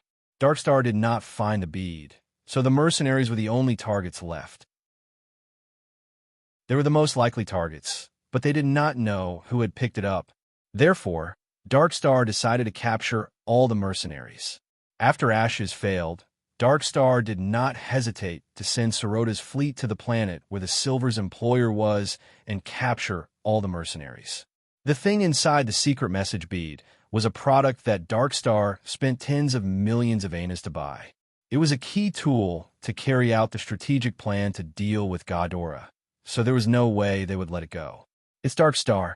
Recognizing the famous Darkstar mothership, everyone was shocked. We have never interfered with Darkstar, so why did Darkstar attack us? Plus, they sent an entire fleet to deal with 3 spaceships. What kind of grudge did they have against us? Don't just stand there, turn around, Han Xiao yelled, waking up the stunned pilot. He hurriedly controlled the spaceship to dive and fly toward the ground. The other 2 spaceships followed suit. Buzz. The large turn made the spaceship shake violently. Many people could not stand still and almost fell. An entire fleet of Darkstar motherships surrounded this planet. The difference in the number of spaceships and combat power was too great, so it was impossible for the mercenaries to break through. As soon as they entered the universe, there would be no obstacles, and they would be destroyed directly. They would not be able to break out of the fleet's encirclement and would be stopped before they entered the hyperdrive. This meant that there was no way to escape. The only way to survive was to call for help. Stalling for time in the atmosphere was better than certain death. Han Xiao frowned. Darkstar's persistence and decisiveness were beyond his expectations. They would rather kill a chicken with a butcher's knife than let go of any suspicion. It really matched his previous thoughts. The greater the value of the secret message bead, the greater the risk. Hey, what a coincidence. The secret message bead is really in my hands. They probably don't even know, Han Xiao thought. This was not a battle at all. It was like hunters chasing their prey. The small spaceships of the mercenaries had no way to fight back against Darkstar's fleet. The difference in power was like a pack of wolves chasing after 3 rabbits. The only good news was that Darkstar did not open fire immediately, as if they wanted to capture them alive. This made everyone relieved. At least there was still some room to maneuver. This is the most dangerous situation I have ever encountered. Han Xiao felt his heart pounding. Instead of panicking, a sense of excitement spread throughout his body. The chance of escaping unscathed is less than 10%. This is more interesting. He licked his lips, his eyes shining with excitement. People who wandered around the edge of death either became greedy for life or fearless. He happened to be the latter. He had experienced countless dangers and even died once, so he did not care anymore. Chapter 390. While the spaceship was diving, the pilot controlled the spaceship's communication system and sent out a distress signal to the regional channel. An invisible wave spread out into the vast universe. The regional channel was like a public channel in the eyes of the players. All the spaceships that passed by this area could receive it. This is the Fawn Star system, the territory of the Holy Stone Civilization and the Black Raven Civilization. There are frequent border conflicts, and the armies of the 2 civilizations are stationed nearby all year round. They have set up a high-power signal receiver that is very sensitive to all kinds of waves. The radiation of the stars is always operated at a high power level. On the detectors of both sides, this area is as bright as day. If Darkstar blocks the signal, it will be like a shadow appearing out of nowhere, and it will be impossible to hide. Holy Stone and Black Raven, who are on high alert, will be worried that the shadow is a strategic move of each other and will definitely be attracted here. Goa explained and quickly said, "Therefore, I have a 50% chance that Darkstar did not set up a signal block." Buzz buzz. The communication between Blade, Porter, and Serene appeared on the screen. Their voices were anxious as they discussed their strategy. They also sent out a distress signal, but Serene was very pessimistic. Even if someone received our distress signal, the problem is, who would dare to come? It's Darkstar that attacked us. Holy Stone and Black Raven might come to watch and prevent Darkstar from having other intentions, but they might not be willing to waste their military power to save a bunch of unimportant mercenaries like us. They are not Godora and have a reconcilable hatred with Darkstar. They might not want to mess with Darkstar. The three of them looked at the upper echelons of their respective armies, and the upper echelons nodded calmly. "We have already contacted the army commander. He will come to save us. We're sending out an emergency dispatch order to the teams in the nearby area. We are afraid of Darkstar, but we will not let them do whatever they want, and we will not give up on our own people." The army commander is gathering the fleet and sending out a call to all partners. We have to protect ourselves and stall for time. Someone will definitely come to save us. All the mercenaries were energized. Their faces were serious, and a sense of honor rose from their hearts. Their morale recovered, and determination and hope appeared on their faces. A large army is indeed extraordinary. Their cohesion is very strong. Han Xiao was secretly envious. The large army had been established for many years, so naturally, it had its merits. Although it was a mercenary group that did not rise early without benefits, it was able to gather experts from all walks of life to work for it. They definitely knew how to build a sense of belonging. Although many members knew this, it was undeniable that most of them enjoyed it. After all, having an organization that would not abandon their teammates would allow them to build bonds in the cold universe. Even though Darkstar was infamous, Sky Ring, Blades, and Purple Gold were not to be trifled with. Other than their own strength, they also had a complicated network of connections in the mercenary industry. They had many collaborators, and all of them were extremely strong. What Darkstar had provoked was not just 3 large armies, but half of the mercenary industry in the 3 nearby star clusters. In other words, Darkstar was used to being unscrupulous, but this time, he had poked a hornet's nest. However, distant water could not put out a nearby fire for the time being. Han Xiao took out the one-way communicator that Jenny had given him, composed himself, and sent out a request. When the mercenaries called for help, he also asked his chief boss for help. He did not completely rely on the 3 large armies. "I didn't expect to use it so soon." Ding! Ames appeared on the screen. Han Xiao saw the environment that Ames was in. It was a very magical palace made of obsidian, white crystal, mithril, adamantine, emerald, and gemstones. It was like a jewelry sculpture that had been magnified thousands of times. Mysterious magic circuits floated in the air, colorful and dazzling. Many translucent magic dragons swam happily in the air. Ames was sitting in front of a small floating table, and the table was filled with all kinds of rare food. Opposite her was a little kid in a red and white robe. He looked to be around 6 or 7 years old. His ears were sharp, his skin was white, and his face was round. The robe was very long, and the kid was very short. Han Zhao's mouth twitched. This little kid was another super in the Shatterstar Ring. He was a mage from a long-lived race that looked like humans. His actual age was hundreds or even thousands of years old. Furthermore, he was the target of Ames' fight. To be precise, Ames was there as a guest. The 4 supers of the Shatterstar Ring knew each other, and fighting was just a pastime. When they were tired, they would eat and rest. The atmosphere was very harmonious. Han Xiao only pitied that little planet. Ames raised her brows slightly. "It's you, my new subordinate. Did you forget my name?" Ames swiped on the communicator, as if calling up some interface. After a second, she said naturally, "Black Star, why are you looking for me? Have you found the whereabouts of my teacher?" When she called out Han Zhao's code name, she emphasized it as if to emphasize that she had not forgotten. Han Xiao shook his head and said, "The spaceship I'm in was attacked by Dark Star. The situation is critical, and I'm here to ask for your help." "Why did Dark Star attack you?" Ames was curious. Han Xiao coughed dryly. "A few days ago, Dark Star caused trouble on Floating Dragon Island while you were not around. It seems like there was a conspiracy, and I happened to see through it. This attack should be revenge." Ames tilted her head and thought of Jenny's report. Speaking of which, Dark Star had some conflicts with her. She had even been prepared to cause trouble for Dark Star. "All right, wait there. I'll go over when I'm free." Ames' tone was casual, and she hung up. Han Xiao was helpless. Ames' attitude did not matter, and he could not force her to come over immediately.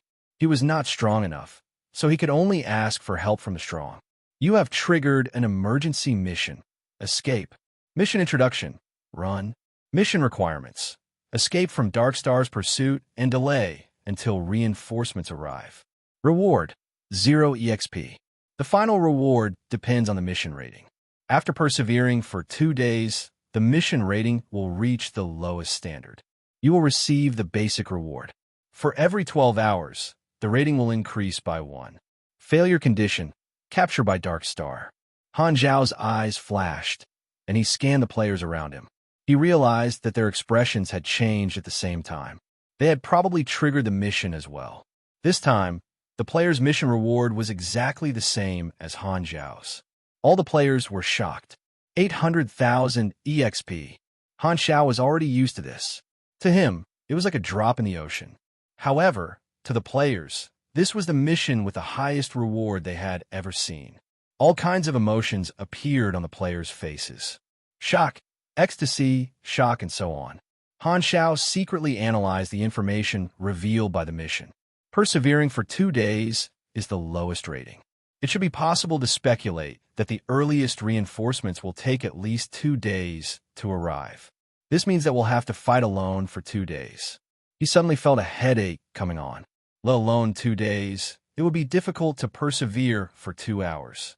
At this time, the spaceship finally returned to the surface and flew close to the ground. This barren planet was almost completely barren. There were no forests, no signs of life, only jagged rocks and mountains. The only good thing was that the terrain was dangerous enough. The 3 spaceships all adopted the same plan. Use the terrain to delay as much time as possible. Bang, bang, bang.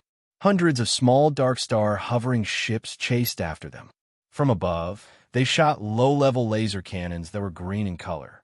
They chased after the tails of the 3 spaceships, creating clouds of smoke and dust on the ground. The explosions were endless. The shockwaves caused by the explosions made the spaceship's magnetic shields flicker. Dark Star wanted to capture them alive. They did not want to blow up the spaceships, as that would destroy the secret message beads that might exist. Therefore, they sent out small hovering ships. The hovering ships were less than 10 meters long, and the power of their mini laser cannons was very small. It was enough to injure them, but not kill them. They used their speed and agility to chase and intercept them, forcing them to abandon their spaceships. Split up. The 3 spaceships flew past a dark gray mountain peak. Then, they suddenly split up and fled in 3 directions. The green laser cannons that chased after them hit the mountain peak. With a boom, the peak broke and rolled down the slope, kicking up clouds of dust. It was like a dragon descending the mountain. With the broken mountain peak as the dividing point, the hovering ships also split up and chased after their respective spaceships. The Skyring spaceship that Han Xiao was in was chased by hundreds of hovering ships. However, unfortunately, the direction they turned in was a flat plain without any obstacles. **T. Everyone's expression changed. The pilot was sweating profusely. He tried his best to maneuver the spaceship to avoid the attacks. The spaceship twisted like a water snake. The dust that was blown up by the green light sprayed onto the spaceship like a fountain. The spaceship dodged some of the laser cannons, but the chances of being hit were higher than when the 3 ships were moving together. The shield kept flickering. Warning, warning. Shield energy remaining at 6%. Yellow warning line reached. Please replenish in time. Energy core almost overloaded. Please cool down in time. A series of system alarms went off, hitting everyone's heart like a heavy hammer. The pilot's face paled. Suddenly, everyone saw Han Shao walk out from the crowd, walk to the pilot's seat, press on the pilot's shoulder, and speak with an unquestionable tone. "Move aside and give me the seat." All the mercenaries on the spaceship changed their expressions, changing the pilot at the last minute. "Are you sure? This concerns the life and death of everyone on the spaceship. Do you know what you're doing?" Goa stared at Han Shao closely. Han Shao nodded and said without hesitation, "If he's the pilot, the chance of crashing is %. If I'm the pilot, the chance is only 30%. You." The pilot was furious. Goa stared at Han Shao for a full 2 seconds before nodding heavily. "Okay, you do it." The Skyring mercenaries were shocked. Although they knew that Black Star was strong, piloting a ship was not a battle. The situation was urgent, and no one was willing to leave their fate in the hands of someone with unknown skills. "If this continues, our spaceship will crash in less than an hour." "Let him try," Goa explained. Even though the pilot knew this, he was not willing to let someone else control his fate. His face turned green and white, and in the end, he moved aside unwillingly. Han Shao immediately took over the pilot's seat. This time, Goa walked over and said with a serious tone, "Black Star, you're holding our lives in your hands. You must stay calm." At this point, all the mercenaries could only place their hopes on Han Shao. Actually, many mercenaries knew how to pilot a spaceship, but no one was confident that they could do it better, and no one dared to take on this responsibility. They were worried that their mistakes would kill everyone. This was a huge pressure, and no one dared to replace him. Han Shao was able to walk out at the crucial moment. They could only hope that he was reliable. "Black Star, you know how to pilot a spaceship?" Haluz was shocked. "I know a lot. Do you know me well?" Han Shao adjusted the control panel with ease. "Piloting a spaceship is nothing. I used to pilot a mecha." It was like the difference between a pilot and a fighter jet. One required safety and stability, and the other required flying. The difficulty and requirements of piloting a mecha were much more difficult than a fighter jet. Han Zhao's piloting skills were honed in the universe battlefield with players. Even in the galaxy, he was a top ace pilot. Everyone suddenly heard the system's announcement. "Adjustment complete. Shield power reduced to 20% of the original." "Are you crazy?" the pilot screamed in shock. Everyone was shocked. Han Shao had weakened the shield as soon as he took over, and the defense power was greatly reduced. If the spaceship was hit by the attack just now, it would have been damaged.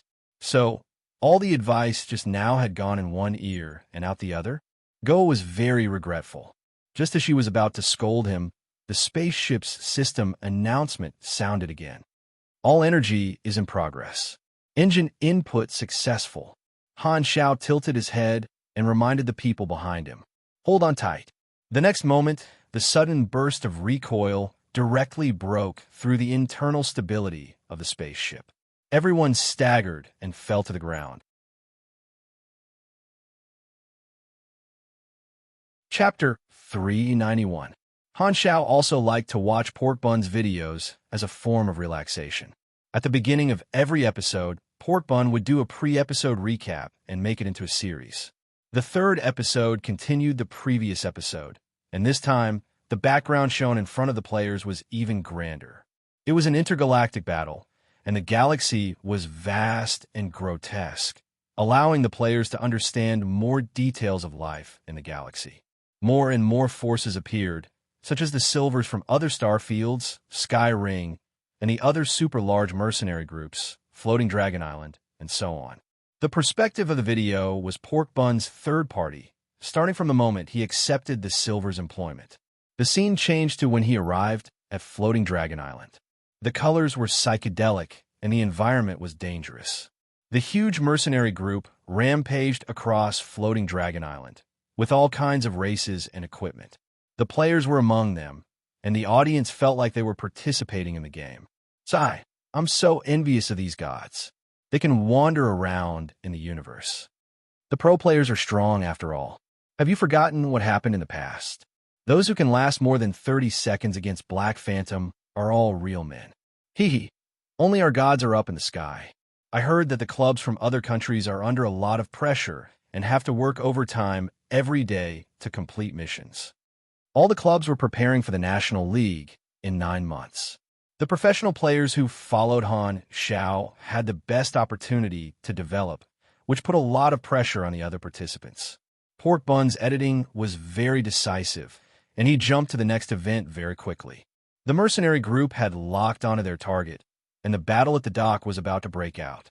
Hundreds and thousands of people were fighting, and all kinds of abilities were unleashed. Colorful lights flashed, explosions, roars of beasts, lightning, and other background noises shook the eardrums. There were pirate groups shooting at the same time and lasers sweeping across. There were pugilists clashing with each other, and sparks flew everywhere. The audience was dazzled. They felt as if they were really on the battlefield. They were like a small boat that had been overturned by the waves. Following Pork Bun's perspective, they followed behind Han Xiao with an irresistible force. From the perspective of the screen, they could clearly see Han Xiao's battle. He was wearing a sturdy and complicated black mechanical suit.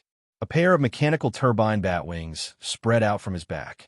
His scythe had electric arcs, and he looked like the god of death. Then, heavy armor components fell from the sky. The components automatically covered his body through magnetic connections.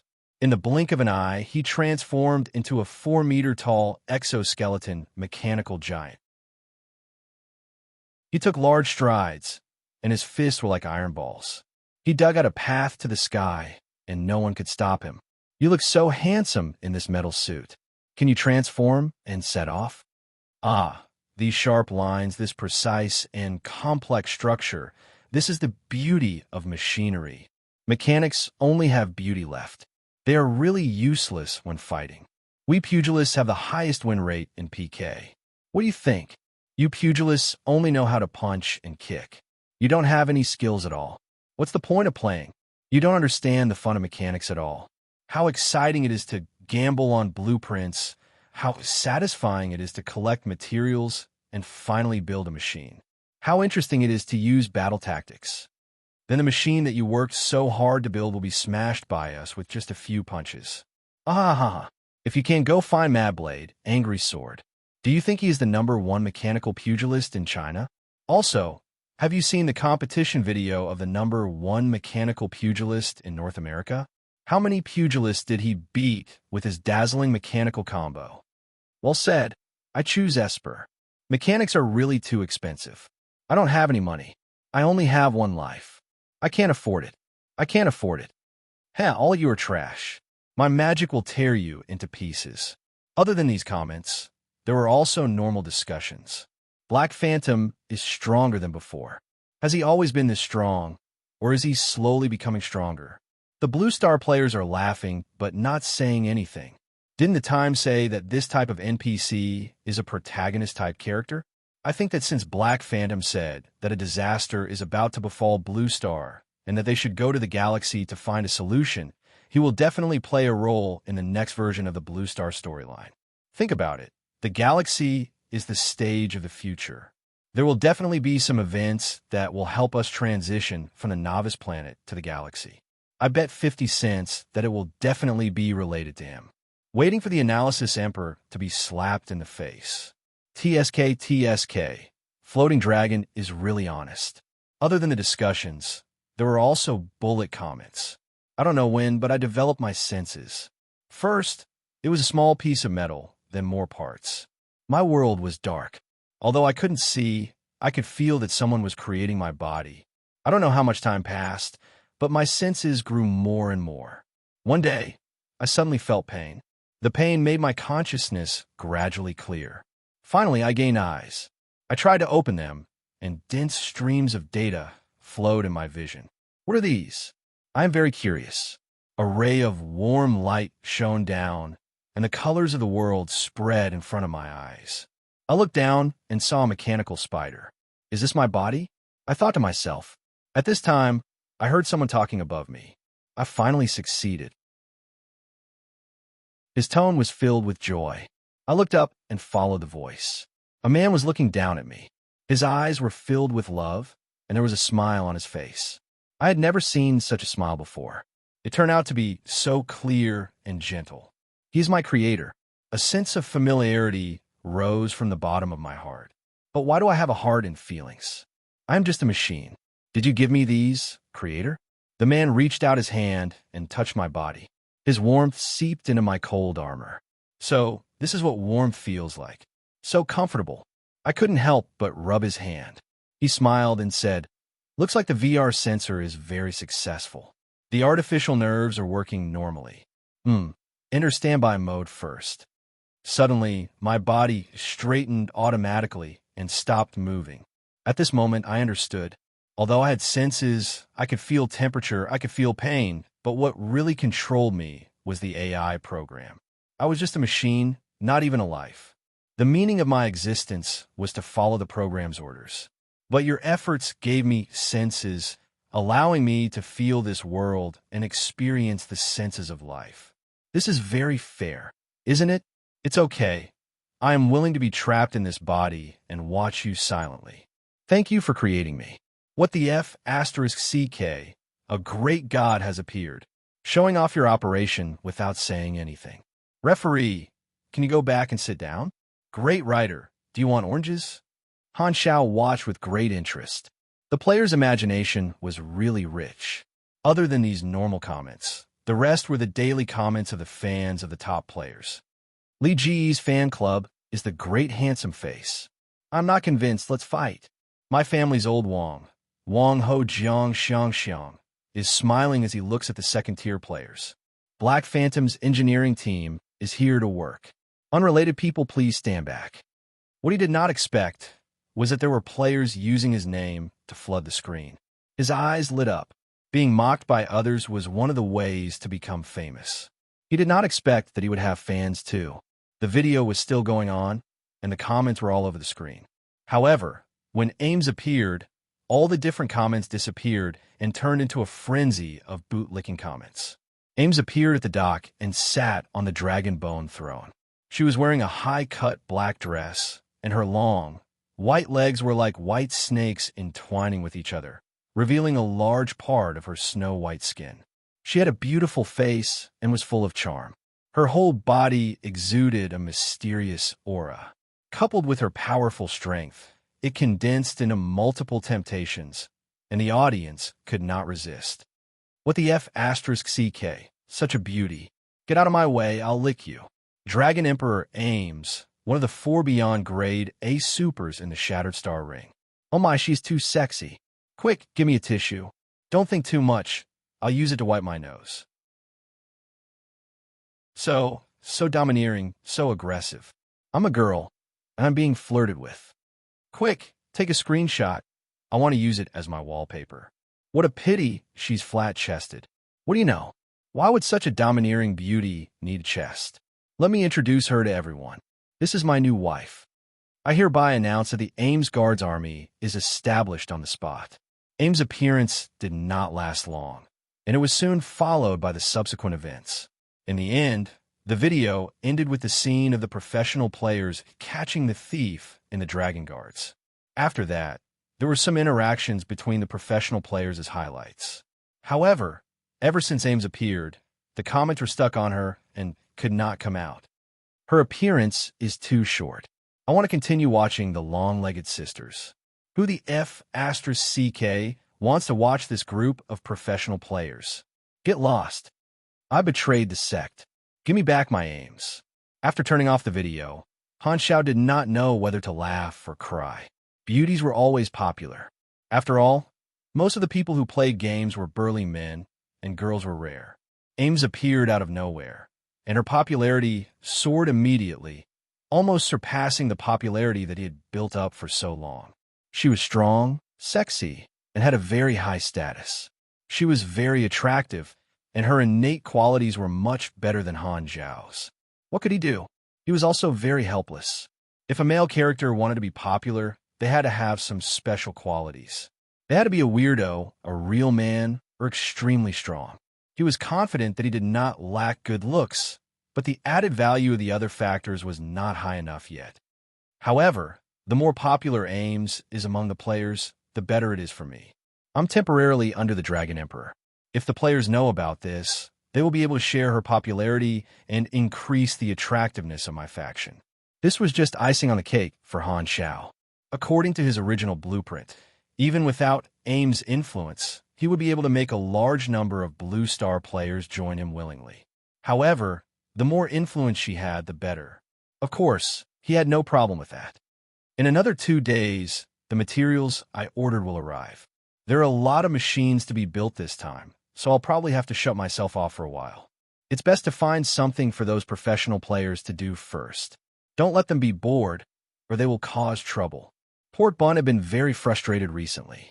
Although the 3rd episode caused a new round of popularity because of Ames' appearance, and this series made his reputation skyrocket, establishing his position in the game and forming a large group of die-hard fans. It also gave Pork Bun trouble at the same time. The Dragon Emperor was too popular. Many viewers sent him private messages asking him to edit more scenes of Ames. Of course, Port Bun was willing. He had already thought about the content of the 4th episode, which would form a link with the 3rd episode. Things took a turn for the worse. In the end, he saved the Silvers, added a few new members, and was chased by Dark Star. The Dragon Emperor came to his rescue and caused a sensation. However, the problem was that he lacked the material for this video. When he was chased by the Dark Star fleet, he was either on the spaceship or underground. He did not have the chance to record anything at all. He even missed the scene where Ames destroyed the Dark Star fleet, which made him regret. Such a grand scene, full of explosive material, and he did not record it. What a dereliction of duty. Therefore, he had been troubled recently. He racked his brains, but could not think of how to fill in the missing content. At this time, Han Xiao entered the resting hall of the stronghold and looked around. Most of the players were here. Seeing him walk in, pairs of eyes gathered on him, flashing with anticipation.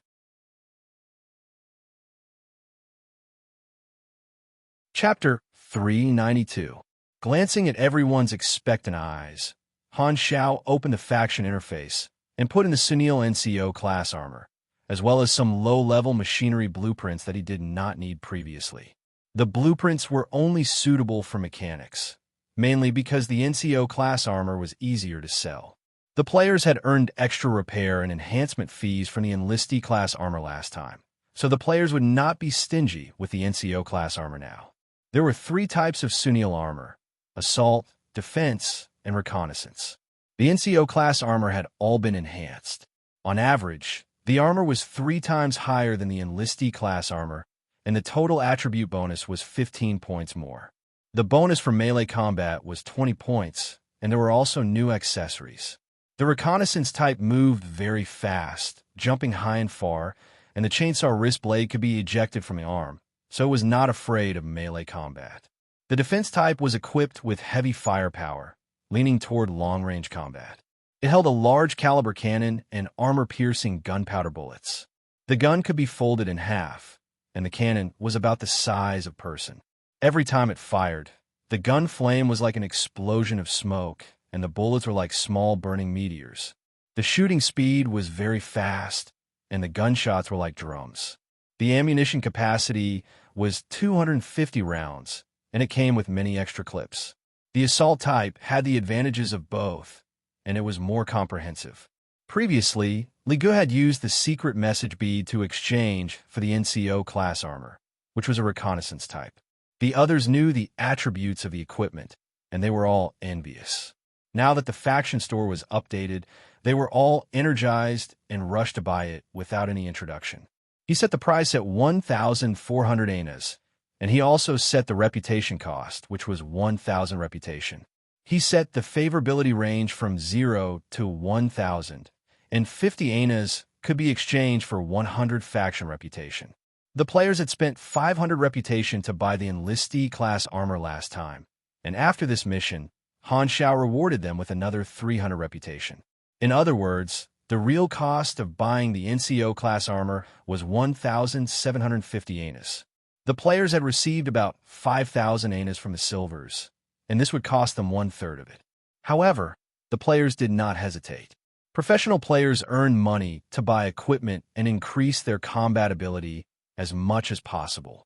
There were 7 NCO-class armors in the inventory, and the rest were pre-sold. The players were used to it and never doubted the credibility of the faction. The first 7 people to purchase it received the real thing.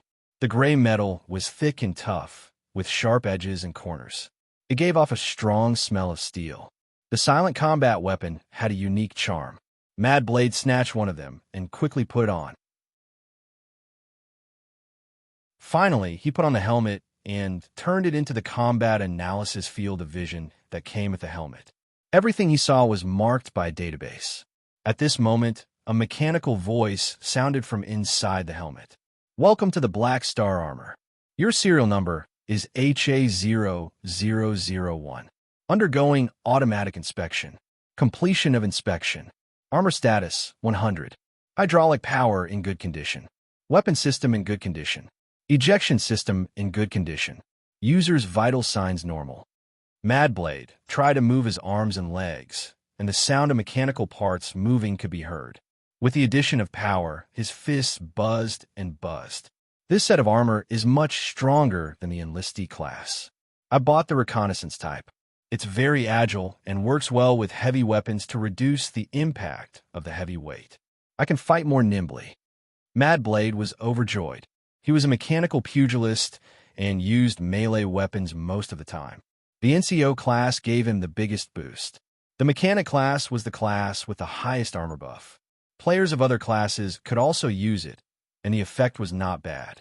It increased defense, firepower, and a layer of HP. More importantly, it required the various functions of the armor. For example, a fragile mage could wear a protective armor and fight mindlessly. This kind of mix and match made people feel strange and fun. The enlistee class and NCO class were standard armor. The stronger Sunil General class was for supers and had stronger attributes. He had not learned it yet. As usual, Han Shao held back when he created the armor, leaving room for improvement. Other than the armor, the few mechanic class players in the faction liked the new blueprints.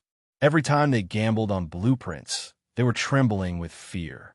Now that Han Shao could directly learn many blueprints, they were overjoyed. The blueprints that Han Shao put up were naturally the unimportant but useful ones. He kept the important ones for himself and released the unimportant ones, which would be more effective. Maple Moon's eyes were shining, and her cute face was filled with joy. Optical disruption trap, this is not bad. Sigh, that scatter cannon is not bad either. Maple Moon could be considered a rather casual and cute girl, but she had also developed a calculated personality after being raised by the mechanic class. A blueprint only cost 300 to 400 anas, which was much more cost-effective than gambling blueprints. She extended her finger and poked it, buying. Han Shao valued the mechanic class players more. Not only was it easier to earn their money because they were of the same origin as him, but they could also become his helpers when they grew up, which might allow him to enter the next stage of the mechanic class in advance. The players of other classes naturally did not care about these blueprints. Only the NCO class armor was to their liking. However, selling things was not the main purpose of Han Zhao's trip. He gave everyone a large wave of faction missions that he had prepared long ago. The rewards were all dungeon crystals. He had cut out some of the later stages of the Germinal organization to form a level 60 dungeon in the most recent battle, Power of the Dragon Emperor. The dungeon crystals could only be used as mission rewards and could not be sold. However, the rules were dead and people were alive. These mission rewards were dungeon crystals, and he planned to use them as repeat missions. There was only one completion condition, and that was to increase a certain amount of faction reputation after accepting the mission. He had set it as increase and not reach a certain value. For example, after accepting the mission and gaining 500 reputation, one would be able to complete the battle, Power of the Dragon Emperor mission, and obtain the dungeon crystal. The other low-value dungeon missions could also be completed at the same time, making the players feel that they had profited. This way, it would attract players to spend money to buy reputation. Since one had spent money to buy reputation, they would have to spend it eventually. Faction reputation could only be used by Han Xiao, so it was perfect for attracting spending. Furthermore, when one's reputation exceeded 1,000, the cost of purchasing reputation would increase. If one wanted more dungeon crystals, they would have to repeat the cycle of buying reputation and spending money to buy reputation. Although there were no new products sometimes, he had many additional services, such as repair, enhancement, and so on. If one wanted to buy things from the start, these missions would be extra rewards and could be used as promotion. If one only wanted dungeon crystals, they would be able to attract spending. In any case, there is only one purpose of these services. With him, one would never have to worry about not being able to spend money. Han Xiao was very mischievous. He only released this mission after the players had bought the armor. He would not let them take it for free. Damn, a new mission that rewards dungeon crystals?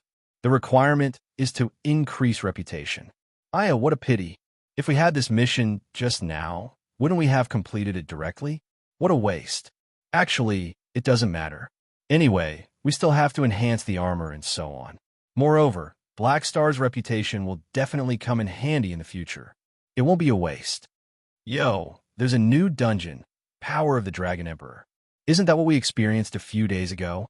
It turns out that the faction will not only update the equipment and products, but it will also turn our experience into a dungeon crystal. Everyone was pleasantly surprised. As expected of a growth-type faction, they suddenly felt a sense of excitement. This was an unexpected surprise. After they had followed Black Star to the galaxy, they had never seen a dungeon crystal. They did not expect that this faction would have its own dungeon crystal. After experiencing more missions, there would be new dungeons that they could choose. Seeing this, Han Xiaoxin said, "Oh right, if a faction can provide a steady supply of dungeons, this is also a form of attraction." Everyone was most curious about the Dragon Emperor dungeon. This was a new dungeon that they had never seen before. Among the crowd, Pork Bun saw the battle map, Power of the Dragon Emperor dungeon. Suddenly, his heart skipped a beat, and his eyes gradually lit up. This dungeon might be able to reproduce the scene from that time. His heart thumped, and he immediately bought 500 reputation. He touched the dungeon crystal nervously, and a message popped up on the interface. Level 90 Dungeon Crystal Battle Map, Power of the Dragon Emperor Introduction. At the border between the Holy Stone Civilization and the Black Raven Civilization in the Colton Star Cluster's Gavin Star system, a mercenary team was pursued by the Dark Star Fleet. At the critical moment, the Dragon Emperor aims descended. This will be your test. Type, time reversal dungeon limit. 10 people current number of people who have passed. 0 highest dungeon completion rate. None record holder. None everyone came over. When they saw the item introduction, they were all shocked. A level 90 dungeon crystal. This has already exceeded our level limit. The level of the dungeon crystal did not represent the entry threshold, but the recommended level of the challenge. Even a level 1 newbie could enter a level 60 dungeon crystal, but the result was obvious. Even if they could find a power leveling team, the level difference between the monsters and the dungeon crystal was too large, and there would be a very high EXP penalty and rating penalty. Fighting dungeons could allow players to gain EXP and train their skills, but they would not be able to bring out the equipment from the dungeon. However, after clearing the dungeon, if the rating was high, they would be rewarded with a random item or equipment. These were the benefits of fighting dungeons. There was a limit to the number of dungeons that could be challenged, and they would be refreshed after a certain period of time. If one wanted to obtain top-grade equipment in dungeons, one could forget about it at all if they did not get a top-grade rating. Up until now, players from various planets had challenged so many dungeons, but the number of dungeons that could produce reliable equipment or items could be counted on one hand. Moreover, the difficulty of those dungeons was very high. Not only them, none of the players had ever seen a level 90 dungeon crystal. Everyone was shocked that the Black Star mercenary could give out such a high-level dungeon crystal. Han Xiaoxin smiled inwardly, turned around, and left. The NCO grade armor, the blueprint, and the dungeon crystal mission.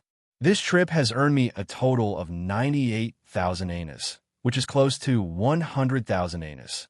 Adding the savings in my account, I have around 140,000 anus.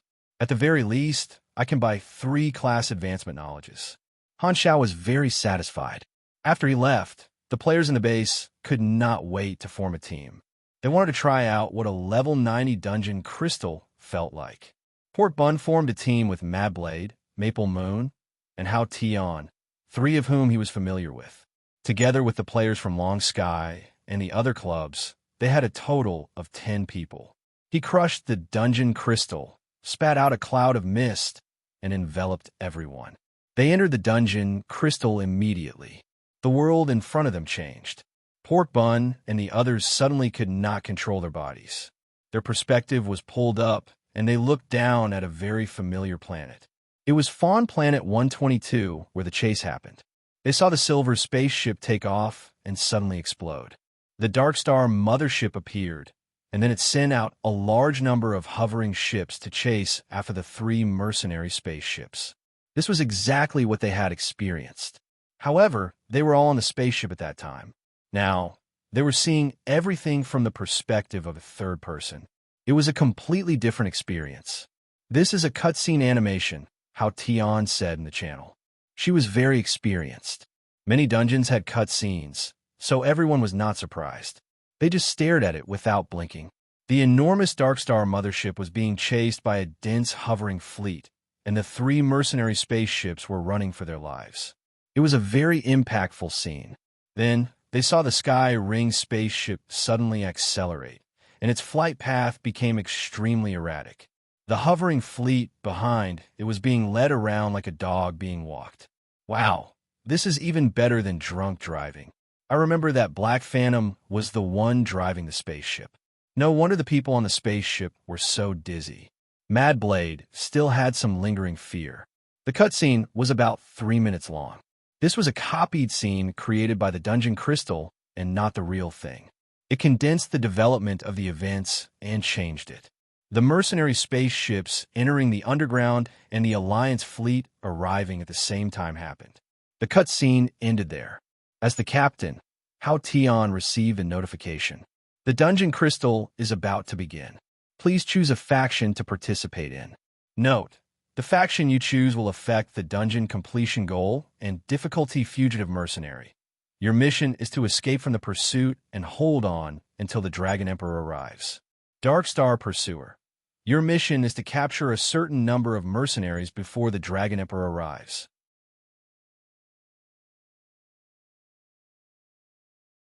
Chapter 393. We can actually choose 3 different factions. This dungeon seems to have a lot of processes. Different factions have different missions.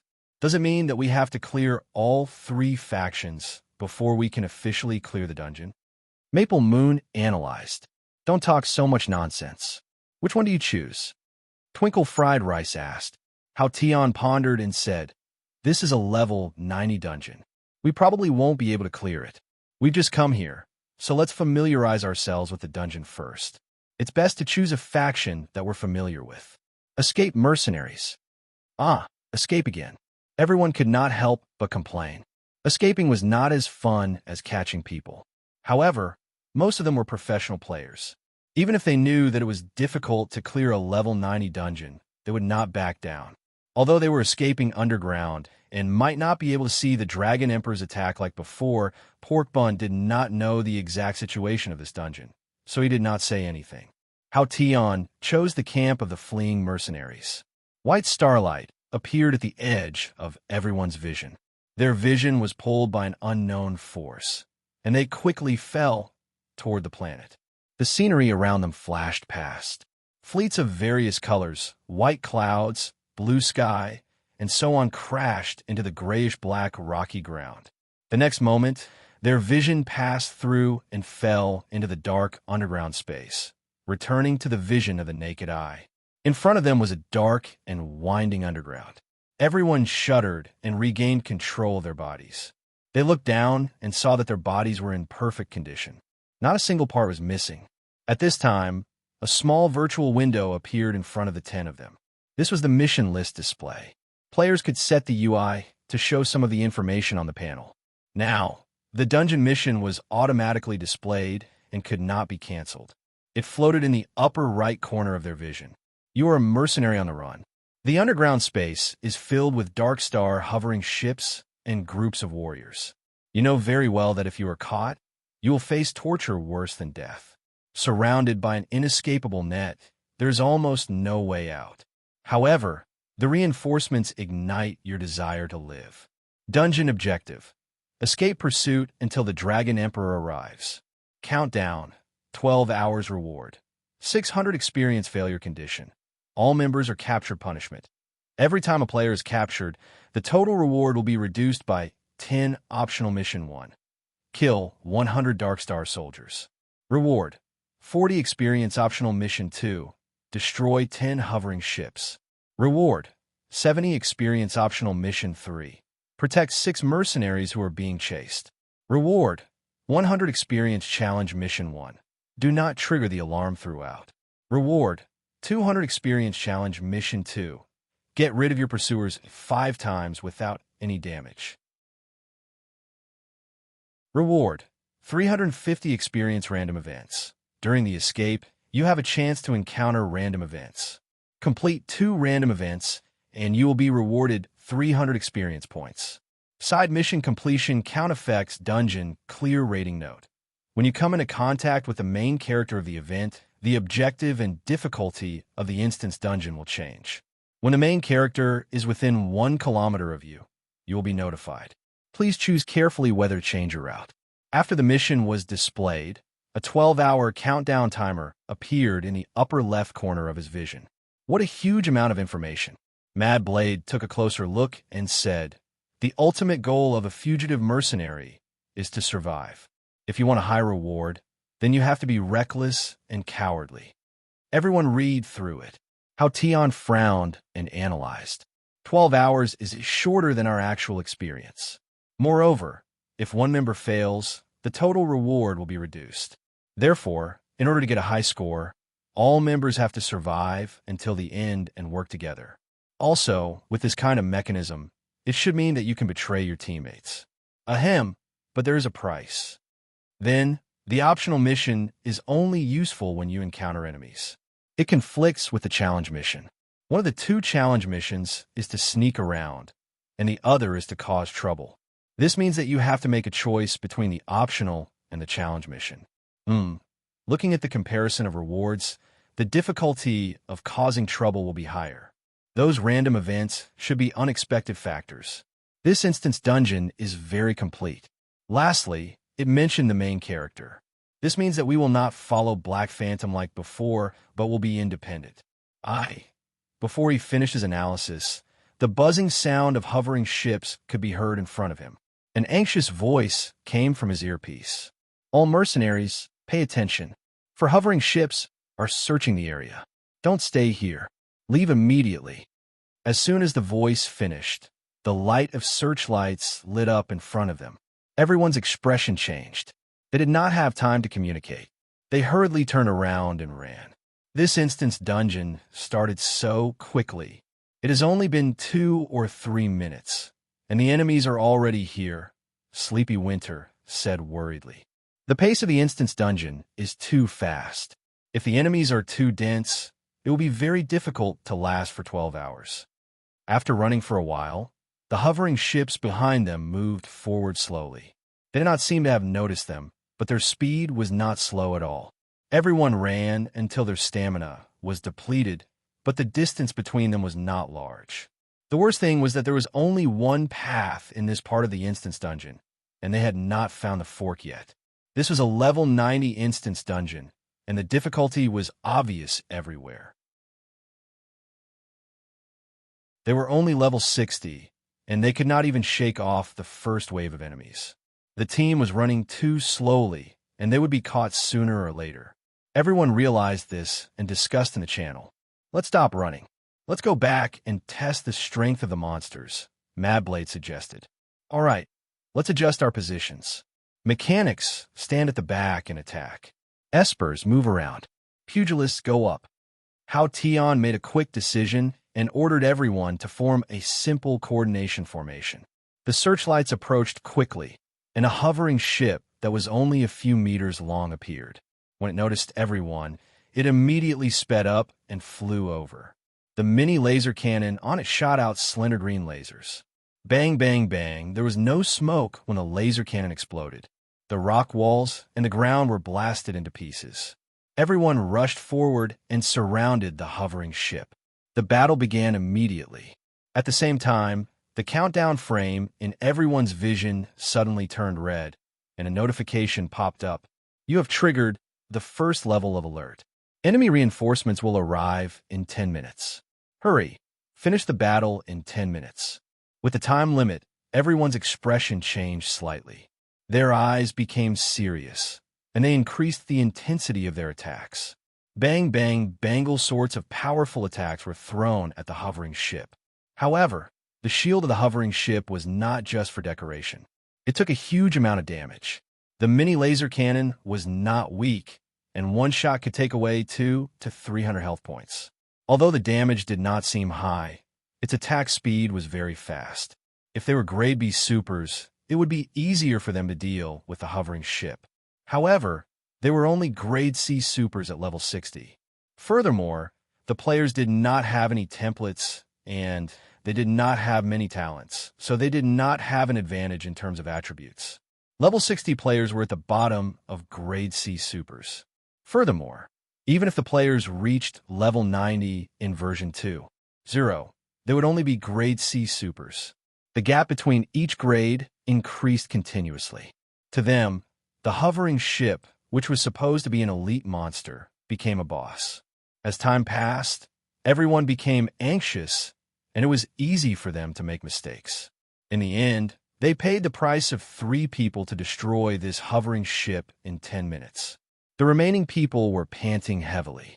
More than half of their status had been depleted. It's too difficult. The side mission requires us to destroy 10 hovering ships, and one is already so difficult. We even lost 3 people.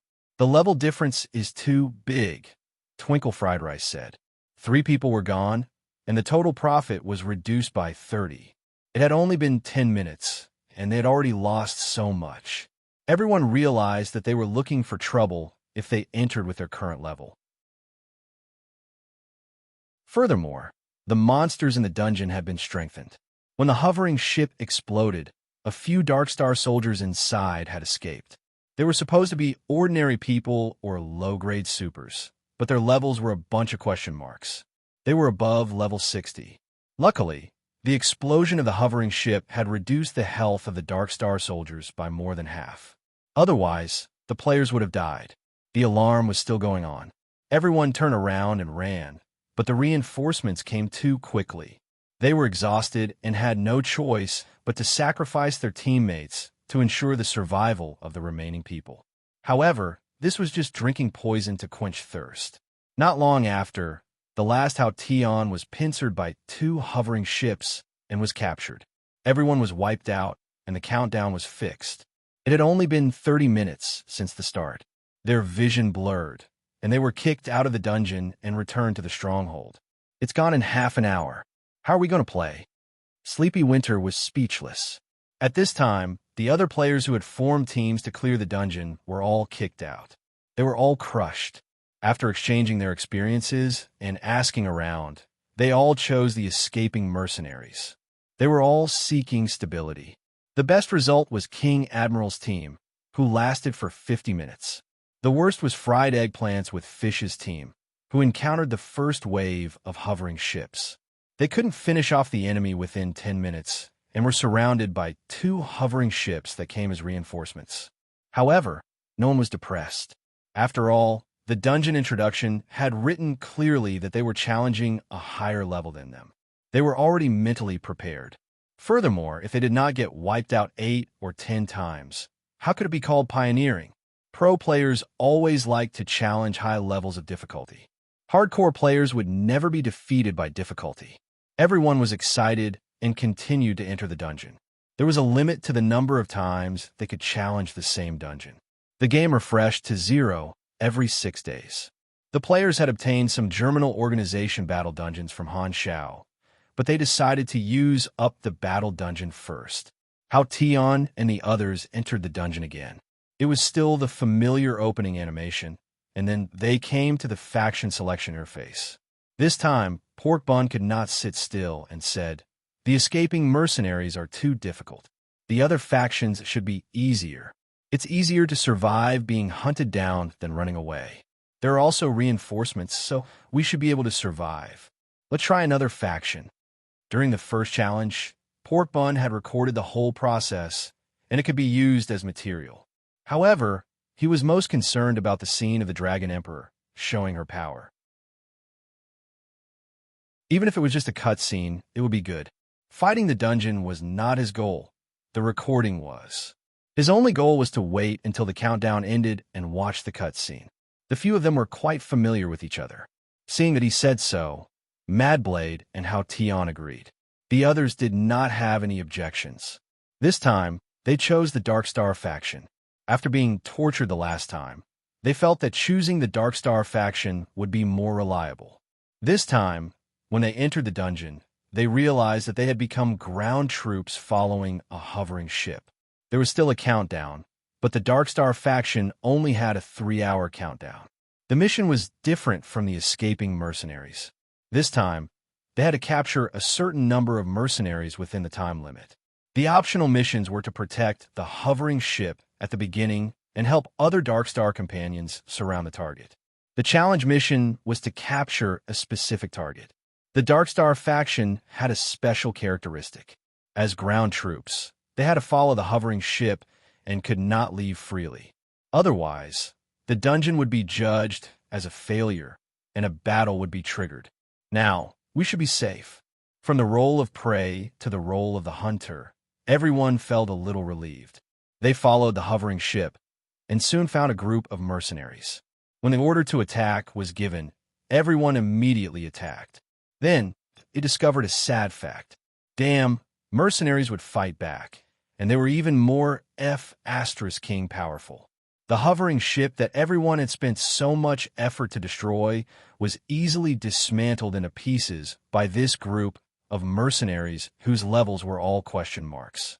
Then, in order to get rid of the alarm, this group of mercenaries chased after them and killed them. Everyone was in danger and immediately fell from heaven to hell. Their hearts were broken. Who is the hunter here? Why are you running when you can fight so well? The prompt appeared, saying that reinforcements would arrive after 10 minutes. Their group of pursuers had become the ones running away. Both factions had their own dangers.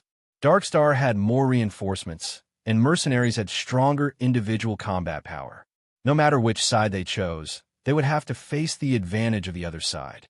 However, there was an advantage to the Darkstar faction. As long as they ran a distance away, the mercenaries would not dare to follow them. Pork Bun ran away at lightning speed. He decisively betrayed his teammates. The others could only follow behind him and run for their lives. After running for a while and sacrificing 2 lives, the mercenaries finally retreated. The rest of the mercenaries were panting heavily. Bun-Hit Dog ran the fastest, and he was in the best condition. He did not have any other strong points, but running fast was his only advantage. I think that since the hovering ship has been destroyed, we should stay here and wait for the dungeon to end. Before he finished speaking, a new order came from everyone's earphones. They were assigned to follow another hovering ship. It was the same as before. If they did not follow the order, they would fail the dungeon. There was no way to steal the chicken. It was impossible to paddle around. Everyone was helpless. Just as they were about to move, a new prompt appeared. Ding dong, the prompt echoed in their ears. The frame of their vision kept flashing with red light. It seemed to be very urgent. Notice, you are within 1 kilometer of the main character. Please carefully decide if you want to change your route. How Tion's eyes narrowed. According to the normal route, it is impossible for us to complete the mission. Why don't we try to contact the main character? I guess the main character is also divided into factions. If we can meet someone from the same faction, the difficulty of the dungeon should decrease. If we meet an enemy, it might be a sure kill plot. This is a gamble. He was very experienced. His analysis was clear and logical. Everyone felt that it was quite reasonable. They looked at each other. Let's wait then. The red light flashed more and more rapidly. It meant that the main character was getting closer and closer. It was like a death knell. Everyone's hearts were in their throats. Boom! A faint vibration came from a wall. It was getting louder and louder. It seemed to be getting closer. This sound, Frenzied Sword's eyes suddenly widened as he realized something. He panicked and exclaimed, "Run!" However, it was too late. Boom! The next moment, the rock wall beside them collapsed. The round silver car ball broke through the rock wall and rolled over. They were in the middle of it. All of them were wiped out instantly. In the stronghold, Hao Tian and the others appeared again. They were all stunned. It was as if they had not recovered from being killed in one hit.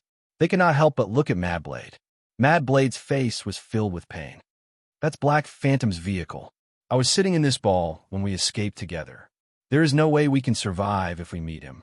This is our bad luck." Port Bun's face twitched.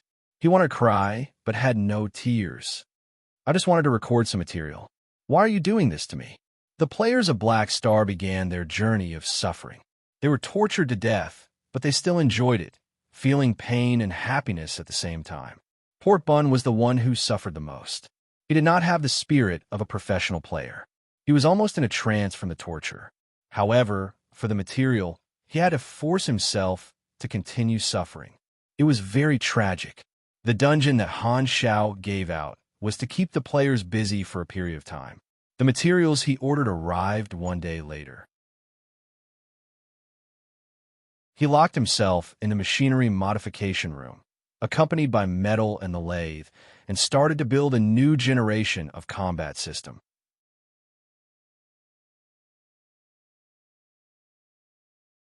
Chapter 394. Fawn Planet 122. An old, small spaceship slowly landed on the devastated, grayish-black land. The airflow from the bottom of the spaceship caused ripples on the ground, and the engine made a buzzing noise. The propulsion system was very simple, and its speed, noise, and shock absorption performance were all very poor. It was a technology that was about to be phased out. In the galactic trade market, only the poor would buy such a simple spaceship. However, this antique spaceship was equipped with top-notch stealth equipment, such as optical invisibility, sound isolation, gravitational wave penetration, quantum network shielding, and so on. A few Dark Star members disguised as travelers walked down from the spaceship and placed a special signal diffuser on the ground. Invisible radio waves passed through the cracks on the planet's surface at an incredible speed and seeped into the ground. They went deeper and deeper into the crevices. In a dark, narrow space, a pair of eyes that had been asleep for a long time suddenly opened. There was a faint light on the back of his hand, and there was a microchip implanted in it. It received the signal and made a slight vibration. The vibration occurred in the blood vessels and bones, waking this person up. They're finally here. After a while, the spaceship on the surface finally saw the target appear. A man crawled out from a crack in the distance and walked over slowly. It was Ashes. His face was covered in dust, and his cheeks were thin. He was the only survivor of the Sirota fleet. Before the Dragon Emperor arrived, Sirota had issued the order to retreat, but Ashes knew that the enemy was Ames and knew that the mothership was doomed. He took the risk and chose to stay underground. He went deep into a cave and used his Esper ability to form a piece of carbon to wrap himself up. He then controlled his heartbeat and blood flow to enter a state of suspended animation. As expected, his comrades who had boarded the fleet and retreated were all blown up by the mercenary fleet and the Holy Stone Black Crow. They turned into bright fireworks in space and turned into ashes. After the destruction of the Sirota fleet, the mercenaries captured Sirota, the highest commander of the mothership, so they did not have the time to search the entire planet for any survivors. This Dark Star fleet was basically wiped out, so there was no need to waste any more time. Ashes survived. Important officers like him had a positioning chip implanted in them. After everyone left the planet, a rescue spaceship came to pick him up. At that time, Han Xiao was also inclined to believe that Ashes had kicked the bucket, but he still had some doubts in his heart. After all, such a legendary character should not die so easily. However, he also did not have a means to search the entire planet. The other mercenaries were rushing to Godora and would not help him. With just his manpower, who knew how long it would take to search the entire planet? There was no need. Furthermore, in terms of probability, it was not worth it. Thus, Han Xiao did not investigate. And whether Ashes was dead or alive, or not, Han Xiao. A few Darkstar warriors wanted to help him up, but they were all waved away by Ashes. He did not need anyone to help him up. With a cold expression, he said with a deep voice, "Tell me the current situation. Are Sirota and the others all dead?" AIM shot down Sirota's mothership. We were attacked by the Holy Stone and Black Crow, and the fleet was completely wiped out. Some of the members on the mothership survived, including Sirota. They were all handed over to Godora by the mercenaries. Colton News reported this a few days ago. They were all sent to the Rainbow Prison. Every mothership was a mobile base of Darkstar. Losing any one of them was a heavy loss. Ashes clenched his teeth. What about the secret message bead? We received rumors that the secret message bead was originally picked up by the Dragon Guards and handed over to the Holy Stone civilization. They handed it over to Godora. Ash's body shook, and he said with a deep voice, in other words, our sacrifice was meaningless. It was all in vain. How can we let such a huge loss go? Even if we can't beat the Dragon Emperor, we have to make her pay the price. She attacked us to save Blackstar, so we have to find a chance to get rid of Blackstar and let her know that we're not to be messed with. At this moment, a voice that was as heavy as a mountain and sonorous and forceful stopped Ashes from speaking. At such a crucial time, it's not suitable to provoke a strong enemy. Remember, Godora is the real enemy. A virtual image appeared in front of Ember. It was a mixed-blood Godoran with pale golden skin. There were some weird scales and wrinkles on his skin, and there was a mysterious pattern on his forehead that extended all the way to his eye bags and nose. It was like the war paint of a barbarian. This person was older, but his eyes were extremely sharp, and his aura was as heavy as a mountain. As soon as he saw him, the anger in Ash's eyes disappeared. He lowered his head and said respectfully, "Teacher." The few Darkstar members beside him also lowered their heads in fear. "Your Excellency, Anner." Anner was the teacher who had unearthed the potential of Ash's Esper ability and taught him. He was a high-level officer of Darkstar and one of the few Grade A combatants in the organization. His position was respected, just below the leader.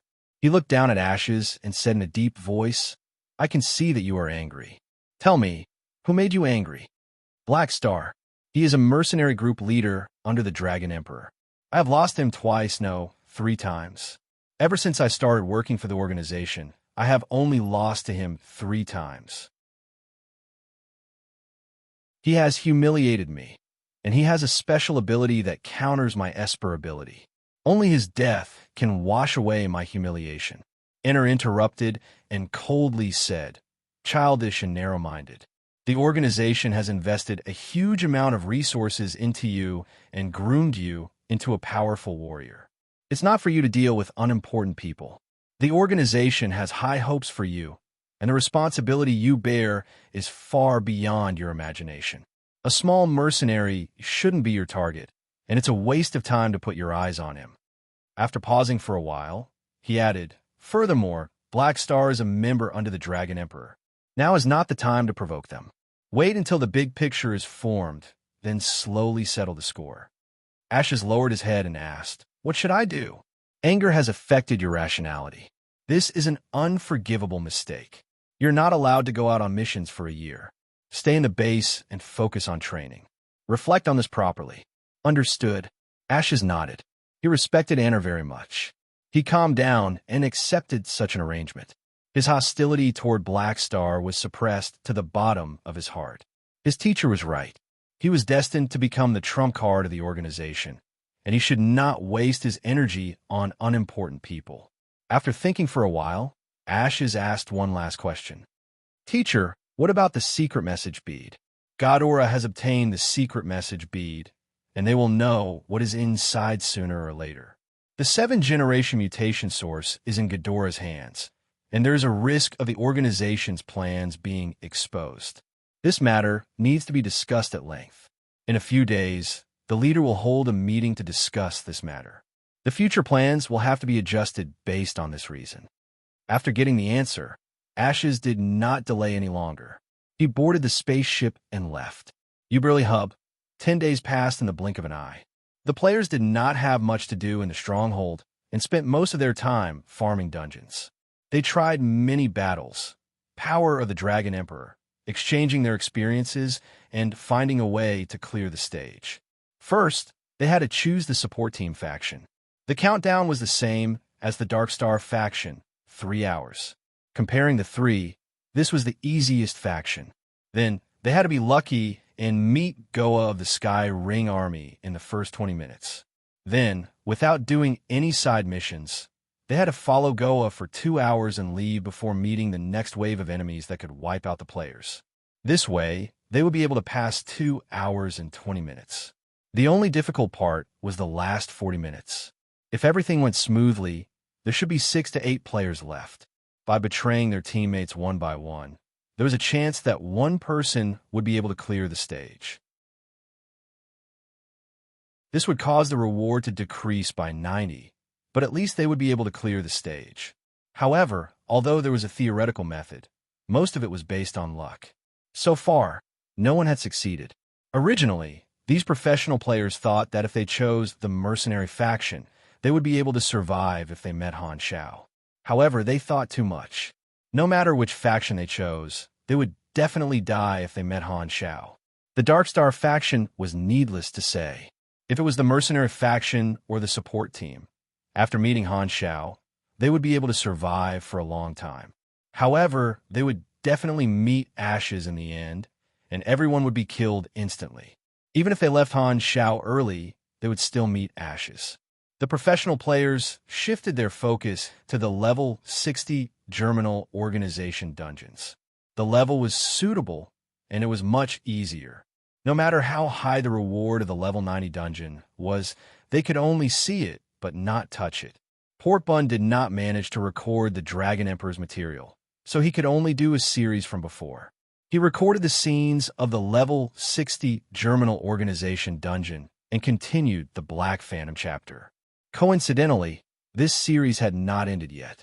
The players had only heard of Han Zhao's deeds, but had not seen the actual scenes. Pork Bun's video recorded the progress of the dungeon.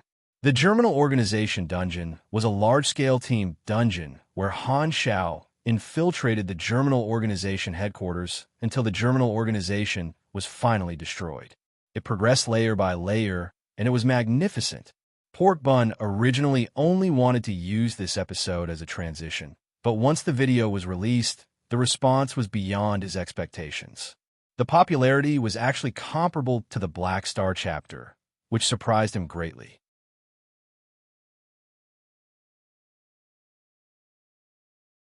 Chapter 395. No matter how popular Ames was, she would not be able to shake Han Zhao's position. After all, she was just a new character, and everyone was familiar with Han Shao. His image would not be affected because of this. The Dragon Emperor was beautiful, but Han Shao would be able to give her benefits. What's the use of just looking good? Only a qualified NPC that can help us earn money is one that's above the low-level interests. Furthermore, according to the progress of the 3rd episode of Pork Bun's Black Star chapter, Han Shao and the Dragon Emperor were on the same side.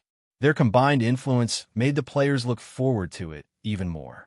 Because Pork Bun had edited the Black Star series in the style of the series, Han Shao and the Black Star Mercenary were the first-person perspective, which made the audience feel as if they were a member of the Black Star.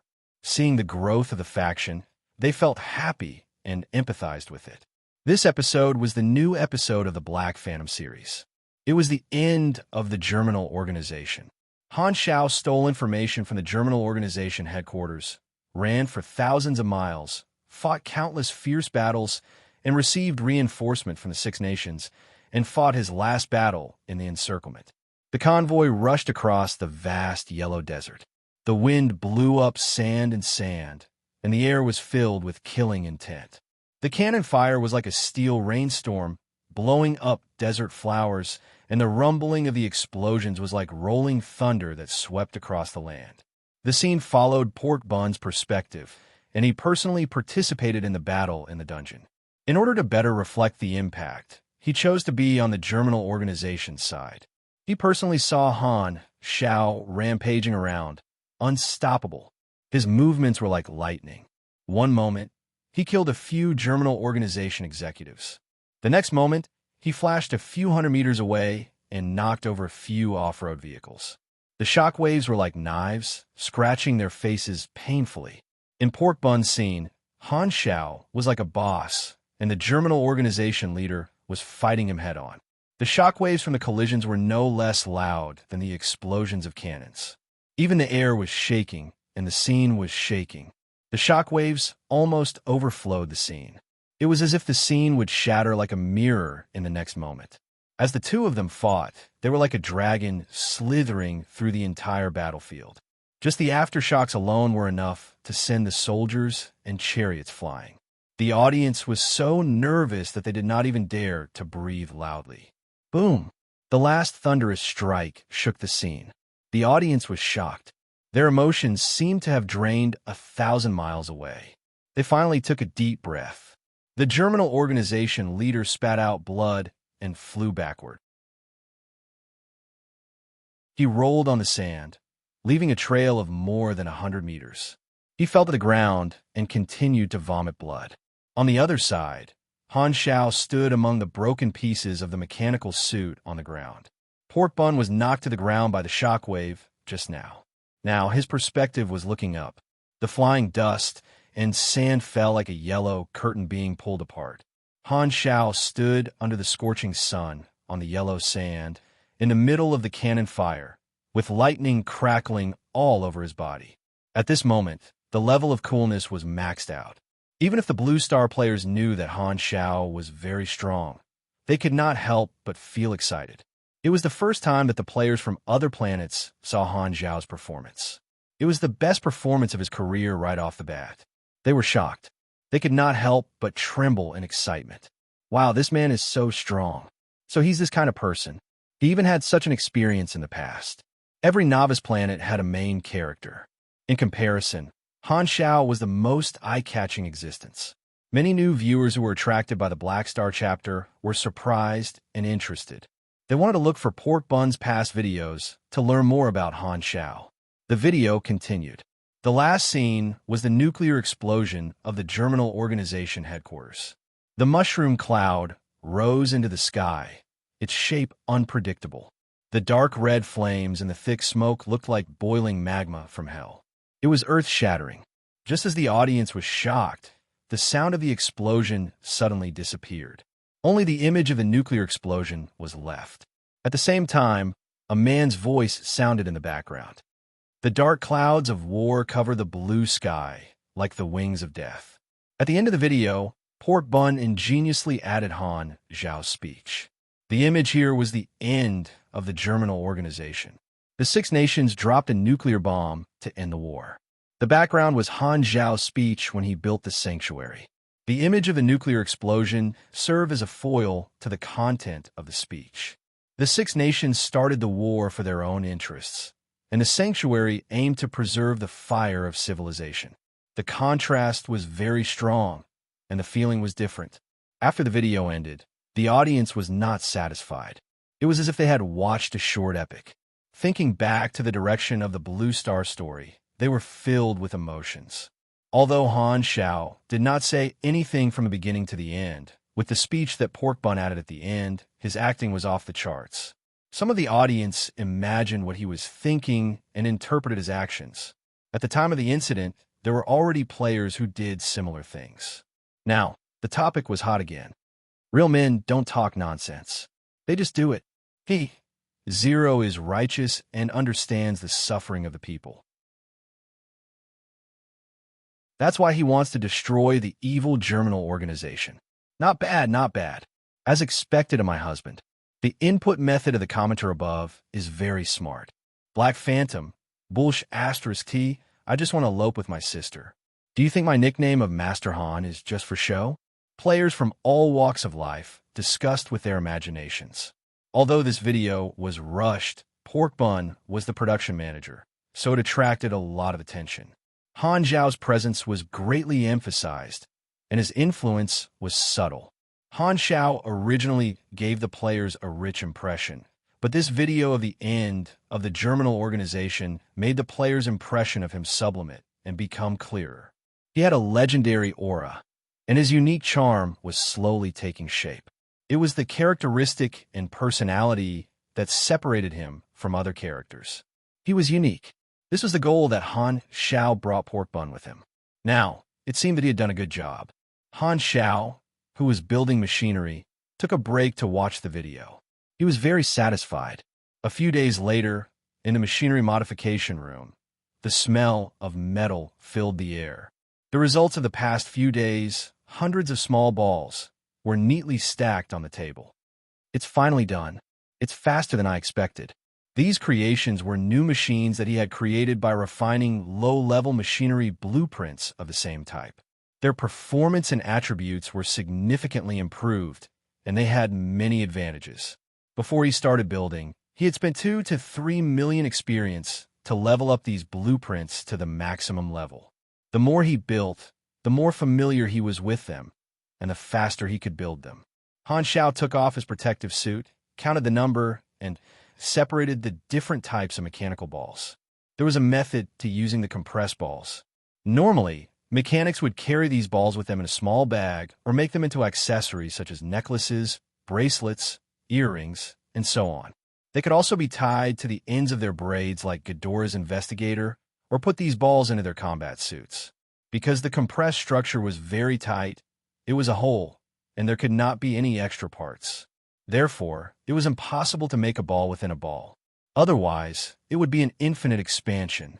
Only a whole machine or a single part could form a compressed ball. Han Xiao had compressed the mechanical suit. Therefore, in his normal state, he used a black combat belt to store the compressed balls. This belt was originally used to store magazines. With the metal buckle as the center, the belt was split into two, forming an X shape. It was clipped to his waist to increase his carrying capacity. This belt was used to store the more important weapons, and the core machinery like the mechanical suit was made into an accessory. He wore a necklace made of 3 compressed balls, a bracelet on his left and right wrist, and 2 earrings made of small balls. He wore them on his left and right ears. His hair was not short, and it was tied into a braid. At the end of the braid, there were a few compressed balls tied to it. Han Xiao came to the mirror and looked at himself. He was instantly overjoyed.